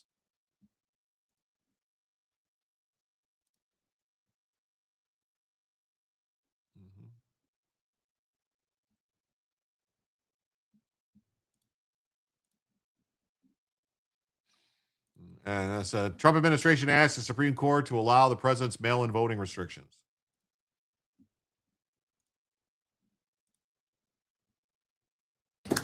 Voting by mail is back under the microscope. Tens of millions of Americans, eligible U.S. citizen voters, utilize voting by mail every election. Ahead of November's midterm election, the Trump administration is asking the Supreme Court to allow the president to restrict mail-in voting. The administration called a lower court's block on the president's executive order premature. Laura Williamson, who specializes in voting rights at the Southern Poverty Law Center, says it's an overreach. Southern Poverty Law Center. Oh, okay. Why are we even listening to somebody from the Southern Poverty Law Center that fakes a bunch of shit? I'm not even going to listen to them. They're scum.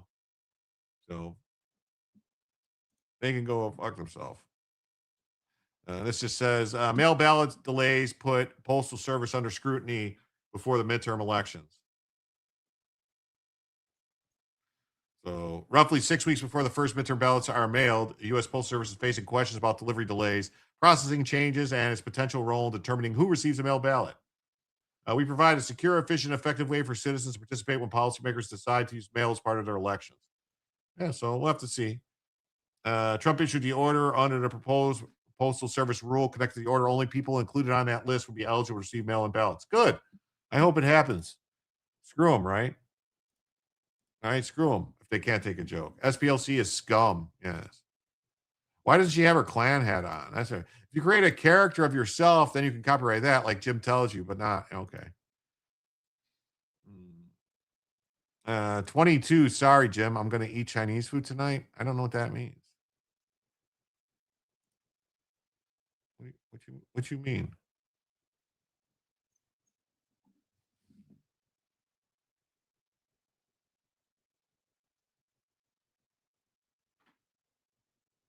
I don't know what you mean.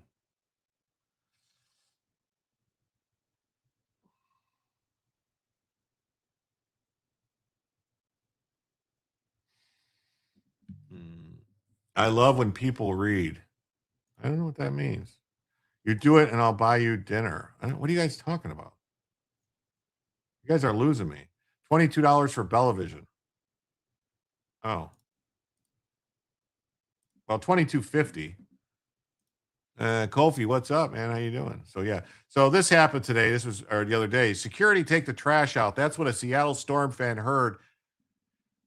was heard yelling at teenage Sophie Cunningham fans. The WNBA's team's co-owner is alleged to have berated the girls wearing XXXY athletic shirts and carrying handmade signs thanking Cunningham, who I must say is kind of a smoke show, for her recent statements in support of women's sports. Co-owner Celeste Keaton allegedly approached the girls and yelled at them, calling them effing insane. Before the game, Sophie Cunningham supporters held a rally outside the arena. The allegedly faced shocking hostility with fans in attendance relentlessly booing Cunningham for the moment she touched the ball. The Storm provided a statement to Fox News apologizing for the co-owner's conduct. We apologize that this happened. Everyone who attends a Storm game deserves to feel welcome. Like, this is crazy. You leave my daughter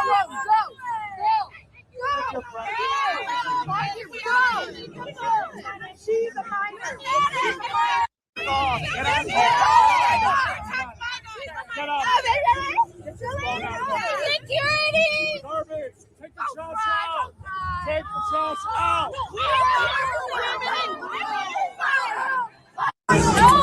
Wow. So yeah, that's great. So the gay guys there. So adult men harassing teenage girls that don't want to see penises in their locker rooms. How strange. Nothing makes a liberal more angry than reality. Ain't kidding. So yeah. So Sophie Cunningham fans allege Storm players and executives heckled girls during the game over support of women's sports. It's just sick, man. It really is. It's sick. Sick stuff, man. Sick stuff. I can't believe what's happening in this world. I really can't. It's just crazy. It's just crazy.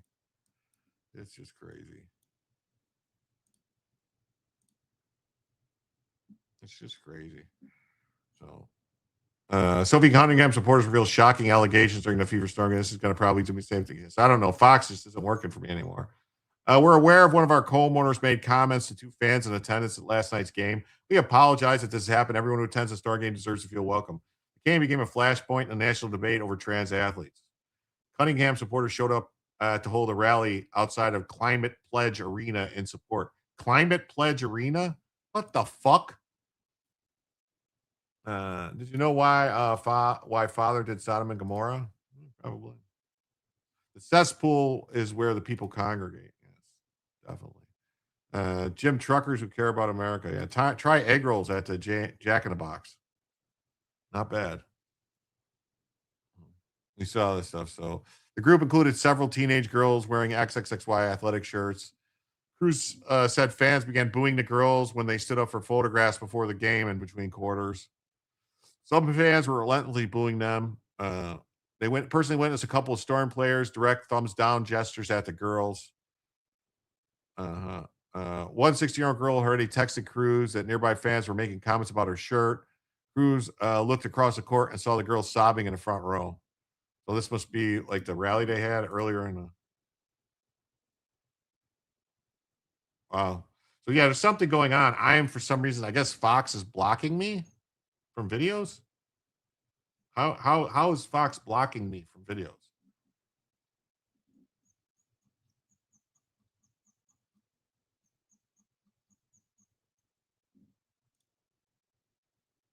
Anyway, so fuck.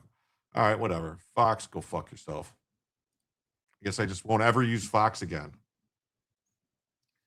I saw a meme the other day, best thing about Republican women, no dicks. Yeah. Remember when the green dildos were being chucked on the court? Yes, good times. Empty your cookies. Okay. I don't have any cookies, and I already cleared them out. Because God could not find three good men is why he rained fire down on Sodom. So Elon Musk has launched a massive investment in the midterms to help keep President Trump's majority in Congress. The surge will include door knocking, digital ads, and a mail to juice turnout. Thank you, Elon Musk, for always being on Team America. Elon's been in private talks with Trump's team, and now he can help. This is key for MAGA winning. James Blair, Trump's allied midterm strategist, America PAC was essential partner for our historic Get Out the Vote operation in 2024, and their return for 2026 is a huge boost. Huge boost. Huge boost. Which is headed by Elon Musk, who is in the gallery tonight.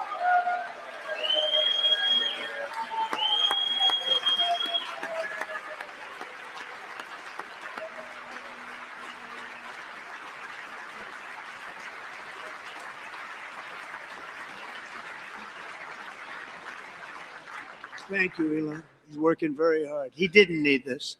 He didn't need this. Thank you very much. We appreciate it. Yeah, we appreciate it, Elon. Totally. I have some questions for Kathy and Letitia. Why are you ordering state and local governments not to comply with a law that Bill Clinton himself signed? It's crazy, right? I'm County Executive Steve McLaughlin with a question for Governor Kathy Hochul and Attorney General Letitia James. Why are you trying to endanger American citizens? Let me explain. This letter was received by us the other day, along 12 other counties also got this letter, insisting that we stop our agreements with the federal government under the 287G program where we work with ICE. Rensselaer County stood alone for 7 years on my watch. We were the only county in New York State that had the guts and the backbone to participate in the 287G program. Other counties have not now joined us, and we're thankful for that. Oddly, the state government, led by Kathy Hochul, passed a law that said that local governments cannot work with ICE. Let me just assure the people of Rensselaer County, I have no intention of complying with that illegal order by Kathy Hochul and Letitia James. We will not comply. We participate in the 287G jail detention program. Let me explain what that means. When an illegal alien has already been arrested and is in our jail for committing a crime, we run them through a federal database to see if they are wanted by ICE. We do that to make sure they're not Tren or Agua or MS-13 or any other vicious, violent gang intent on doing your family harm. That's why we aren't going to stop. This is a line in the sand for us. We will not yield. The 287G program has been in effect for 30 years. In fact, it was signed by President Bill Clinton, September 30th, 1996, and it has worked just fine.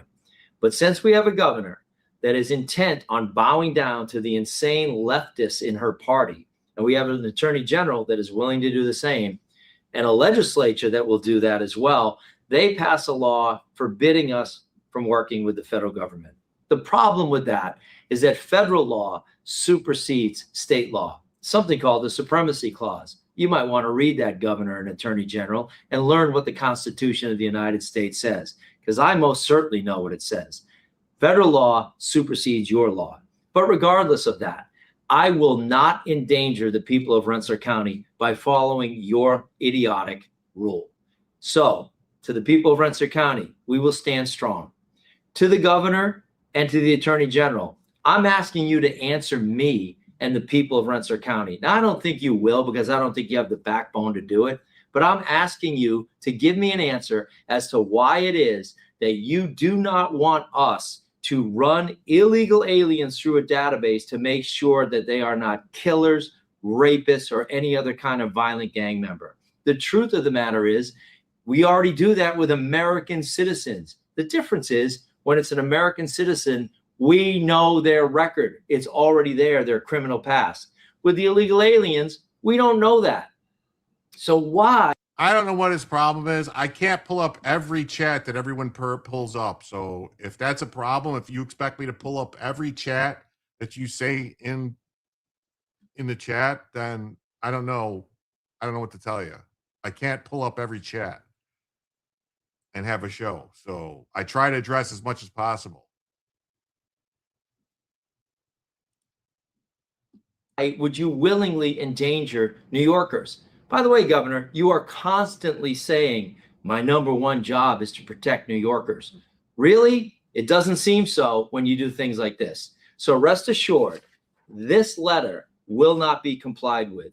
We will continue to participate in the 287G program here in Rensselaer County. I will defy you, just like I've defied the state government many times, and I've been proven right every single time. Some of you may remember me defying Andrew Cuomo and his deadly order of putting COVID-positive patients in nursing homes. As the only county executive in the state to defy that order, I was proven right. I'm going to be proven right on this again. I will protect my people. You should do the same, Governor. Take a lesson from Rensselaer County. Leaders lead. People say shit happens, so it seems. Yeah, shit happens. It does. Shit happens. Definitely. You got to be in live chat for all your chats to show to Jim. Yeah. Well, yeah. I don't know. I think StreamYard, I think StreamYard picks up top chat, because a lot of times I've seen people say something and I have to go find it in YouTube because it's just StreamYard stuff. Well, thank you, Pancho. I don't know. Was this the chat that he wanted me to pull up? Is this the chat he wanted me to put up? Whatever this is. Aquaferi, Aquakanaka, EU Daya, Biki, Twafatun. Is that the one that he's upset I didn't pull up? I apologize. This is very important that I needed to pull this up. I must sit here now and ponder what this gibberish means.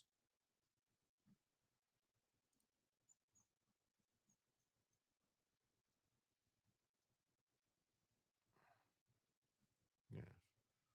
Well, thank you, what the F. I try.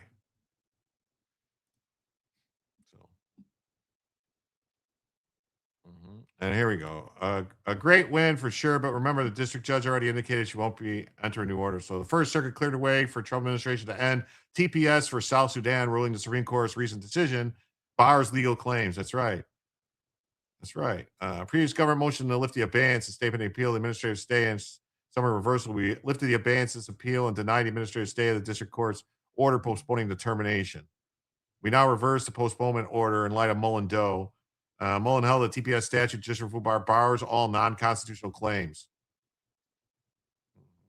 So SCOTUS couldn't have been more clear. The judge risks defying the court at their own peril. Well, someone would have to actually do something about it, and who knows? I doubt. These Republicans aren't going to do shit, and most of Congress ain't going to do shit because they're a bunch of shitbags. So the group ownership of the WNBA team has issued an apology after the minority owner, a lesbian, aggressively confronted two teens. This is look at the lesbian woman here yelling at these two teens. It's terrible. There's a First Circuit greenlit Trump's ending of TPS, so all these South Sudanese people can go back home. Like, why wouldn't we want them to stay? Look at them; they're so nice. Illegal immigrant allegedly killed Connecticut cop and his girlfriend while driving drunk and high. What do you know? Crazy, right? Crazy. Biden released illegal alien and his pastor who was granted TPS by the Biden administration ran over and killed a Florida grandmother. The senseless tragedy was 100% preventable. We're learning more about yesterday's tragic incident that claimed the life of an 82-year-old Panama City Beach woman. Friends and neighbors have identified her as Deborah Murphy. As News 13's Grace Velez tells us, Florida Highway Patrol troopers are still investigating the crash that took Murphy's life.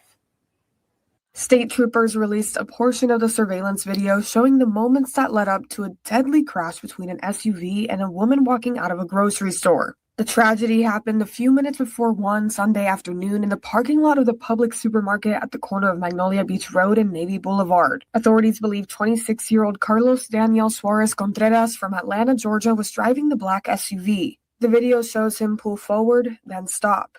It then shows the victim, 82-year-old Deborah Murphy, walking out of the store with her groceries. At the same time, the driver puts the SUV in reverse, backing over Murphy. Troopers say the driver told them he never saw her. Both Suarez Contreras and his passenger, 29-year-old Luis Sanabria Perez, had ICE detainers. News 13 spoke with Murphy's neighbor, who shared these sweet photos. She said Murphy was the best neighbor, close friend, and was like a grandmother to their kids. She says Murphy was truly one of a kind and will be missed by the community. Murphy retired in Bay County and lived alone with her dog, Maisie. Her daughter picked up Maisie on Monday. Wow. How many more have to die before we say adios, cucarachas? That's right. That's probably an attack order for an Iranian terrorist. I hope it wasn't, because I read it out loud. Then it makes me liable. It makes me culpable. It makes me culpable. July seemed like a long month. It really did, right? I had a biopsy on a birthmark, see if it's cancerous or not, and had a little precancer on my face frozen. Doctor put a Band-Aid on a biopsy. It bled all over the sheets. Oh, that's horrible. That's horrible. It keeps getting worse. It just keeps getting worse.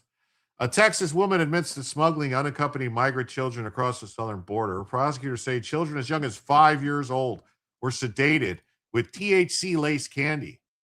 Been nice knowing you. It's terrible. I know. I'm gone, right? Did you check out, Kofi, did you check out your new badges on Kick? I figured out how to work those. Social Security checks.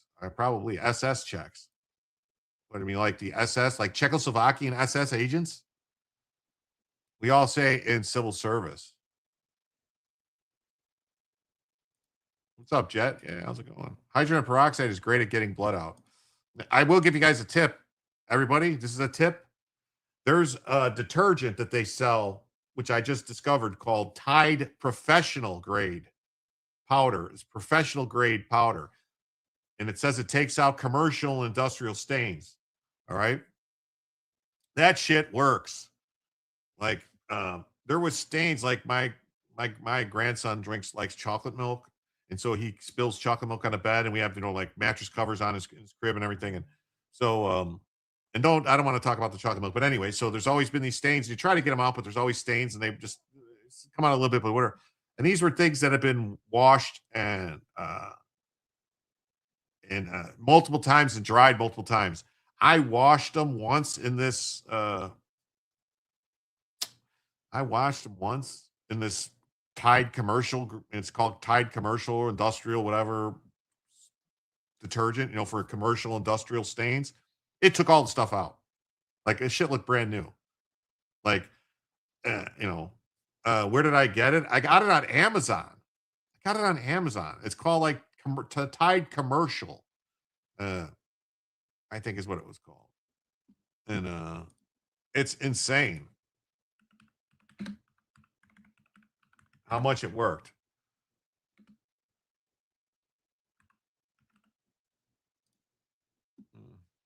Yeah, I could show you. Tide Professional. Yeah, professional grade. It's like it was like $28, I think, on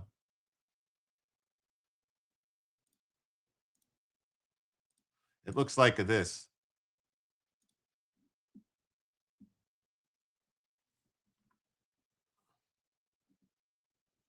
It looks like this right here. Tide Professional. Man, this stuff removes commercial stains in one wash. This shit worked, man. Like, it's insane. That shit worked. And it gets stuff out. I don't know why, but it just does. Very, very good. Very, very good stuff there.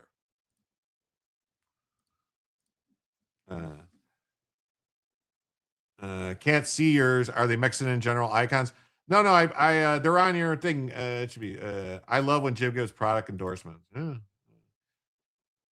Yeah. Dip my cat in it and let him run around the house. Ooh, cool. Did you take some black window speeders, Jim? I don't know what that means, Randy.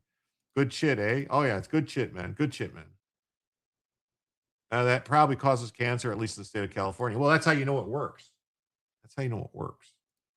Yeah, borax works. It does.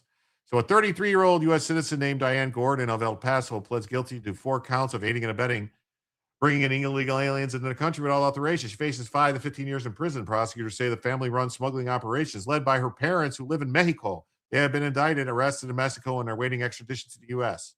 Wow. Gordon and her boyfriend, Manuel Valenza, posed as the children's parents using fraudulent documents. It's a crazy story. It's like a family operation. A Texas woman admitting to smuggling unaccompanied migrant children across the southern border, as prosecutors say. Yes, it's what state Kids love, as young as electrolytes. 5 years old were sedated with THC-laced candy. Our correspondent Brooke Taylor is reporting live on this out of Dallas. Brooke. Hi, Sandra. Well, federal prosecutors say this is a sickening smuggling operation. These smugglers would give young children marijuana-laced gummies to sedate them and bring them across the border from Mexico. Investigators say the smugglers gave children as young as 5 years old these gummies to make them sleepy and less likely to answer questions. At least one child was hospitalized after eating one of the gummies. CBP officers at the port of entry recognized something was off, helping investigators uncover this scheme. Officials say it took place between March 2023 through October 2024.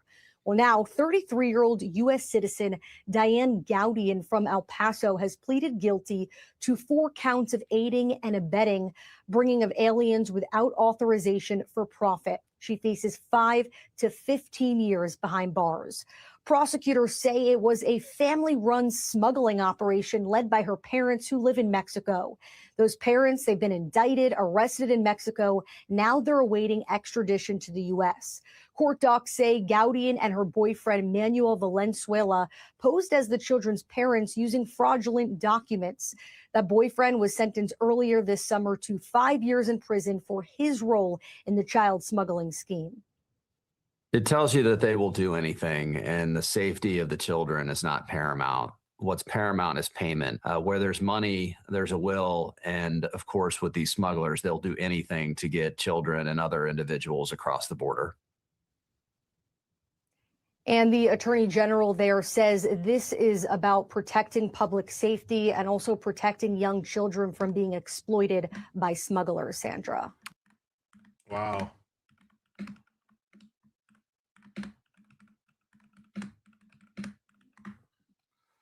Wow, that's crazy. Wow. But where do the children go after the U.S.? Who's buying the kids? Where are all these kids? These are all good questions, which we wish. The kids are just coming to pick lettuce. Yes. Wait. Why wait? Afuera now. Yes. Be nice. Get them out of here. Yes. Be nice to get them out of here. This is crazy. So then Catherine Harris says, from the American Bar Association, the U.S. president has broad powers to issue pardons to individuals involved in criminal investigations. But are those powers unlimited? No, there are some limitations, such as for offenses on a state level. There's a strong consensus among legal experts that the president cannot pardon someone for a state offense, and the Constitution notes offenses against the United States. In other words, state law enforcement authorities could review criminal allegations without presidential intervention. That's right. Well, guess what that means? Yeah, so, Fauci's, this is Attorney General James Othmeyer.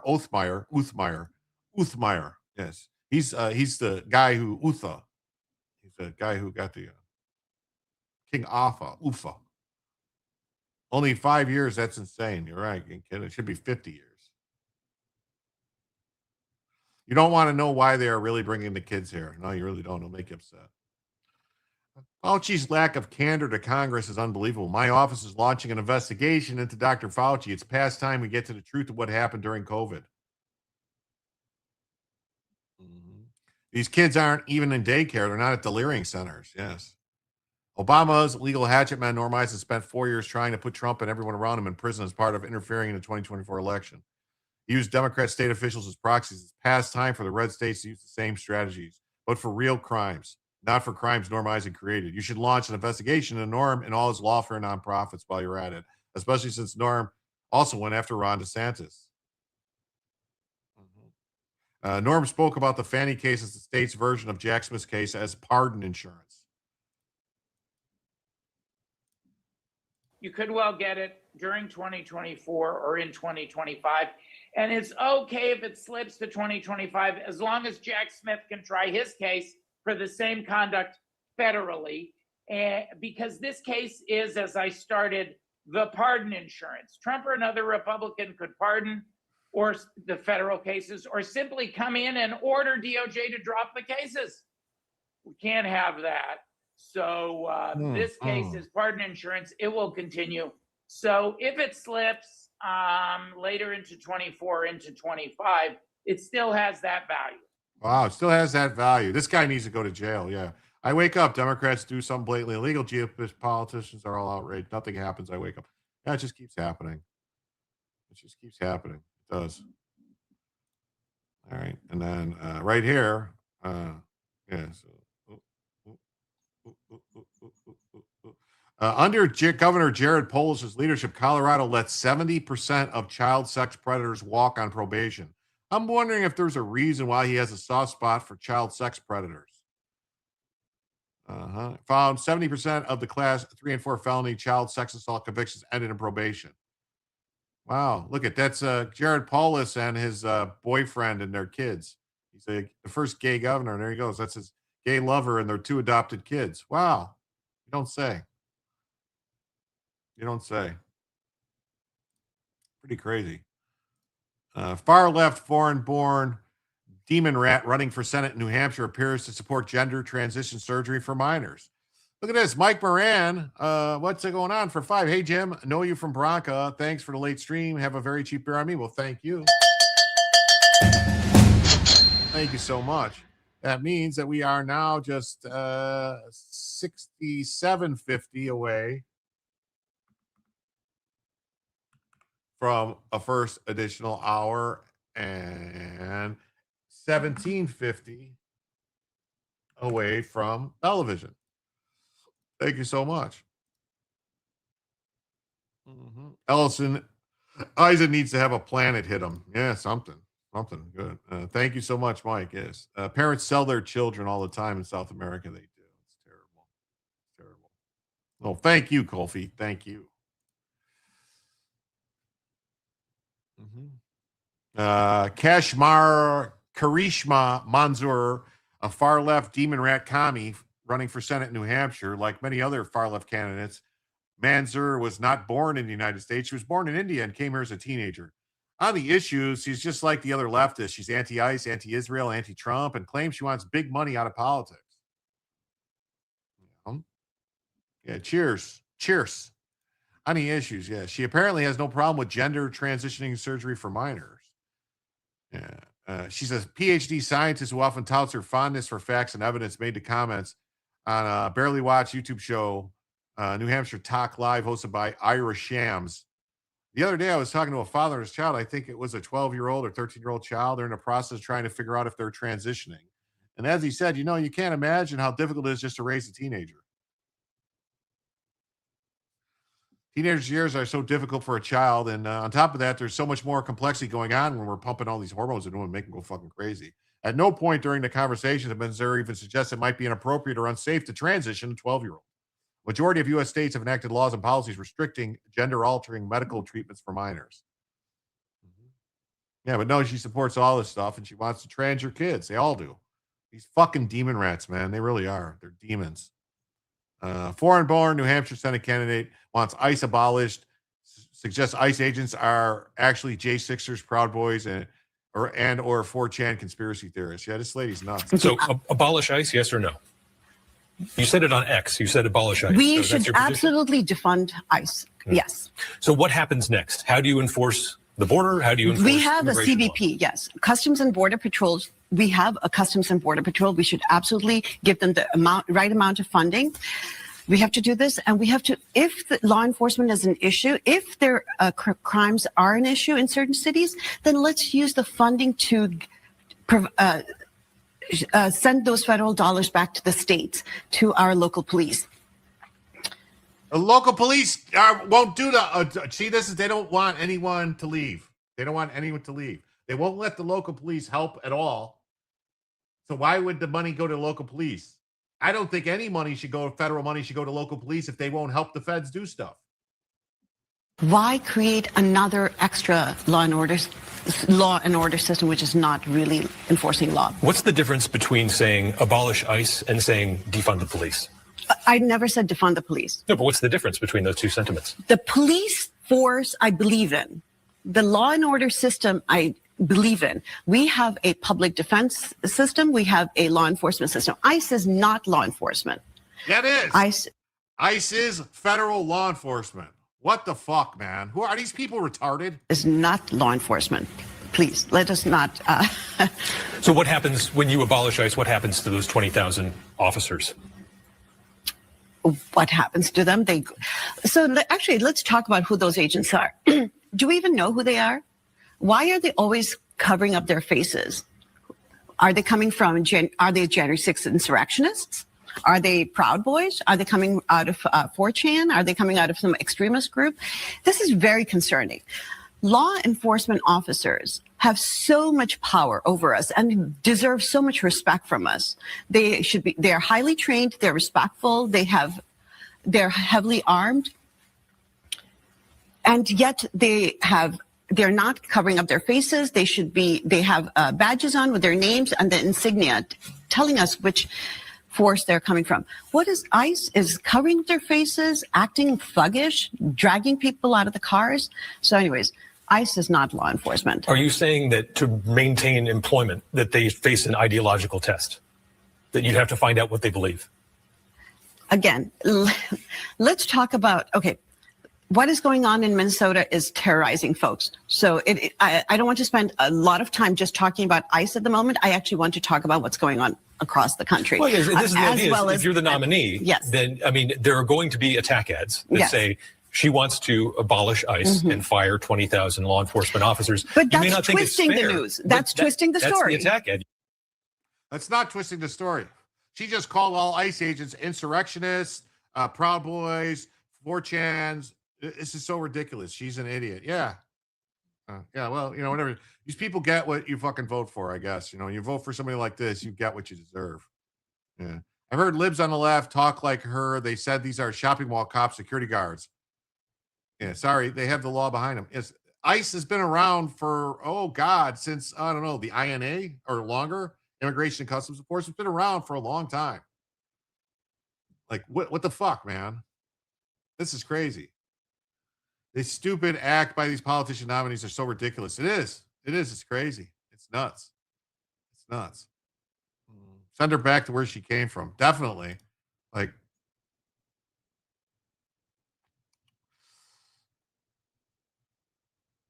I mean, I thought we had laws against. I thought you had to be a citizen for 35 years before you could be run for Senate. Has she been a citizen for 35 years? Is anyone actually going to check that? Maybe, maybe not. I don't know. I mean, who knows? Not me, maybe. I don't know. Maybe I could check it. Let's see. How long has she been a citizen? Nobody knows. Using J6, they kicked out all the conservatives on 4chan and Reddit. Yeah.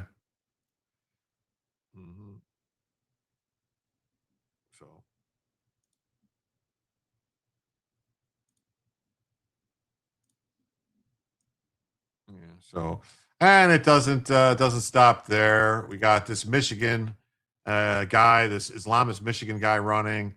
Far left candidate calls John Fetterman an ogre on a pike.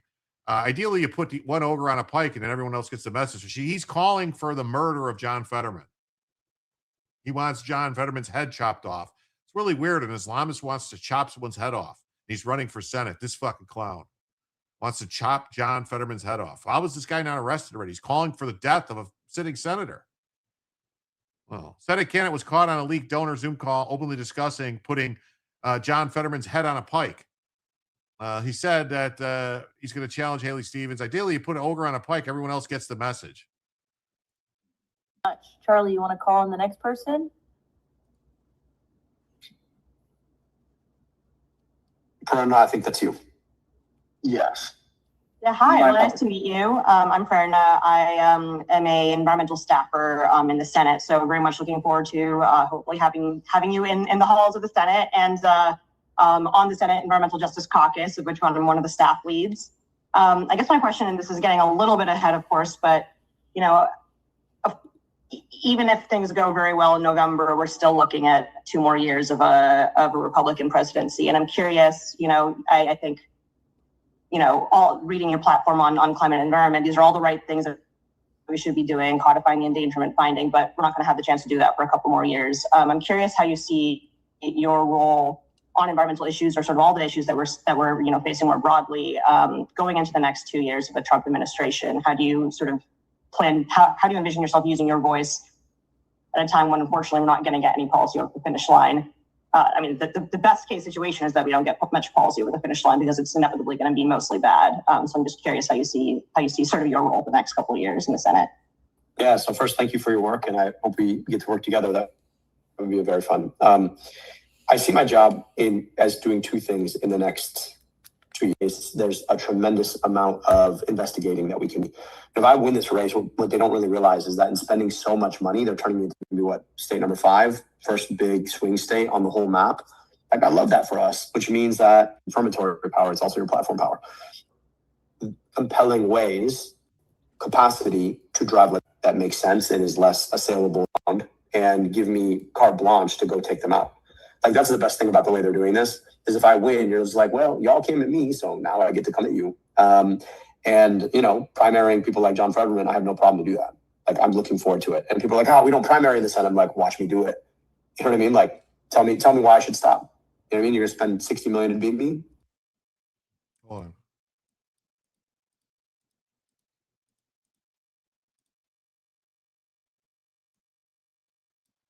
Play that game. You know what I mean? So, and then what happens is, ideally, you put one ogre on a pike, and then everyone else gets the message. And all of a sudden starts to sound a lot different. Wow. That's crazy.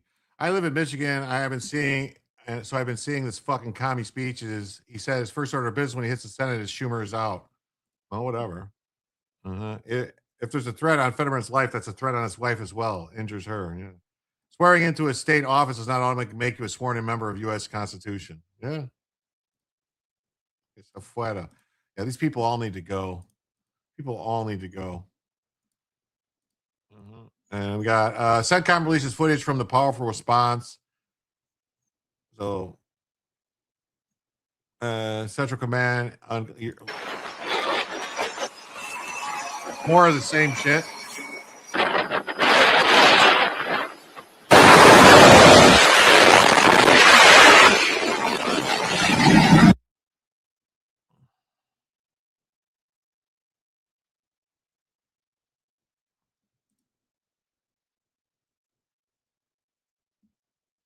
Yeah.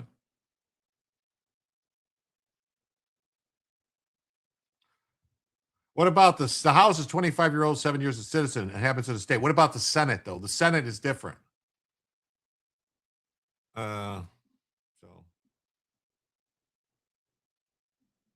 Anyway. So that's so at 10 p.m. Eastern, Central Command forces successfully completed a heavy wave of strikes. U.S. forces began launching strikes at 8 p.m., so they did it for 2 hours. We saw this already. That's it. Trump said on Monday we're in deep talks with Iran, but we're going to hit them hard. So that's what they're saying. That's what they are saying. Previous comment. The previous comment was a clause about Senate 30-year-olds, 9 years a citizen and having a state. I thought it was more than that. You just got a YouTube ad? What? How's that possible? The good old days on the Abraham Lincoln. Yeah. So you shouldn't have got an ad. That doesn't make any sense. I apologize. Well, everybody, I want to thank everybody who was here. We didn't hit the goal, but I want to thank you all for being here. Remind you all to please hit the like button, please subscribe, and come back tomorrow night at 7. I think tomorrow will be 7 o'clock for Jim to tell you the news.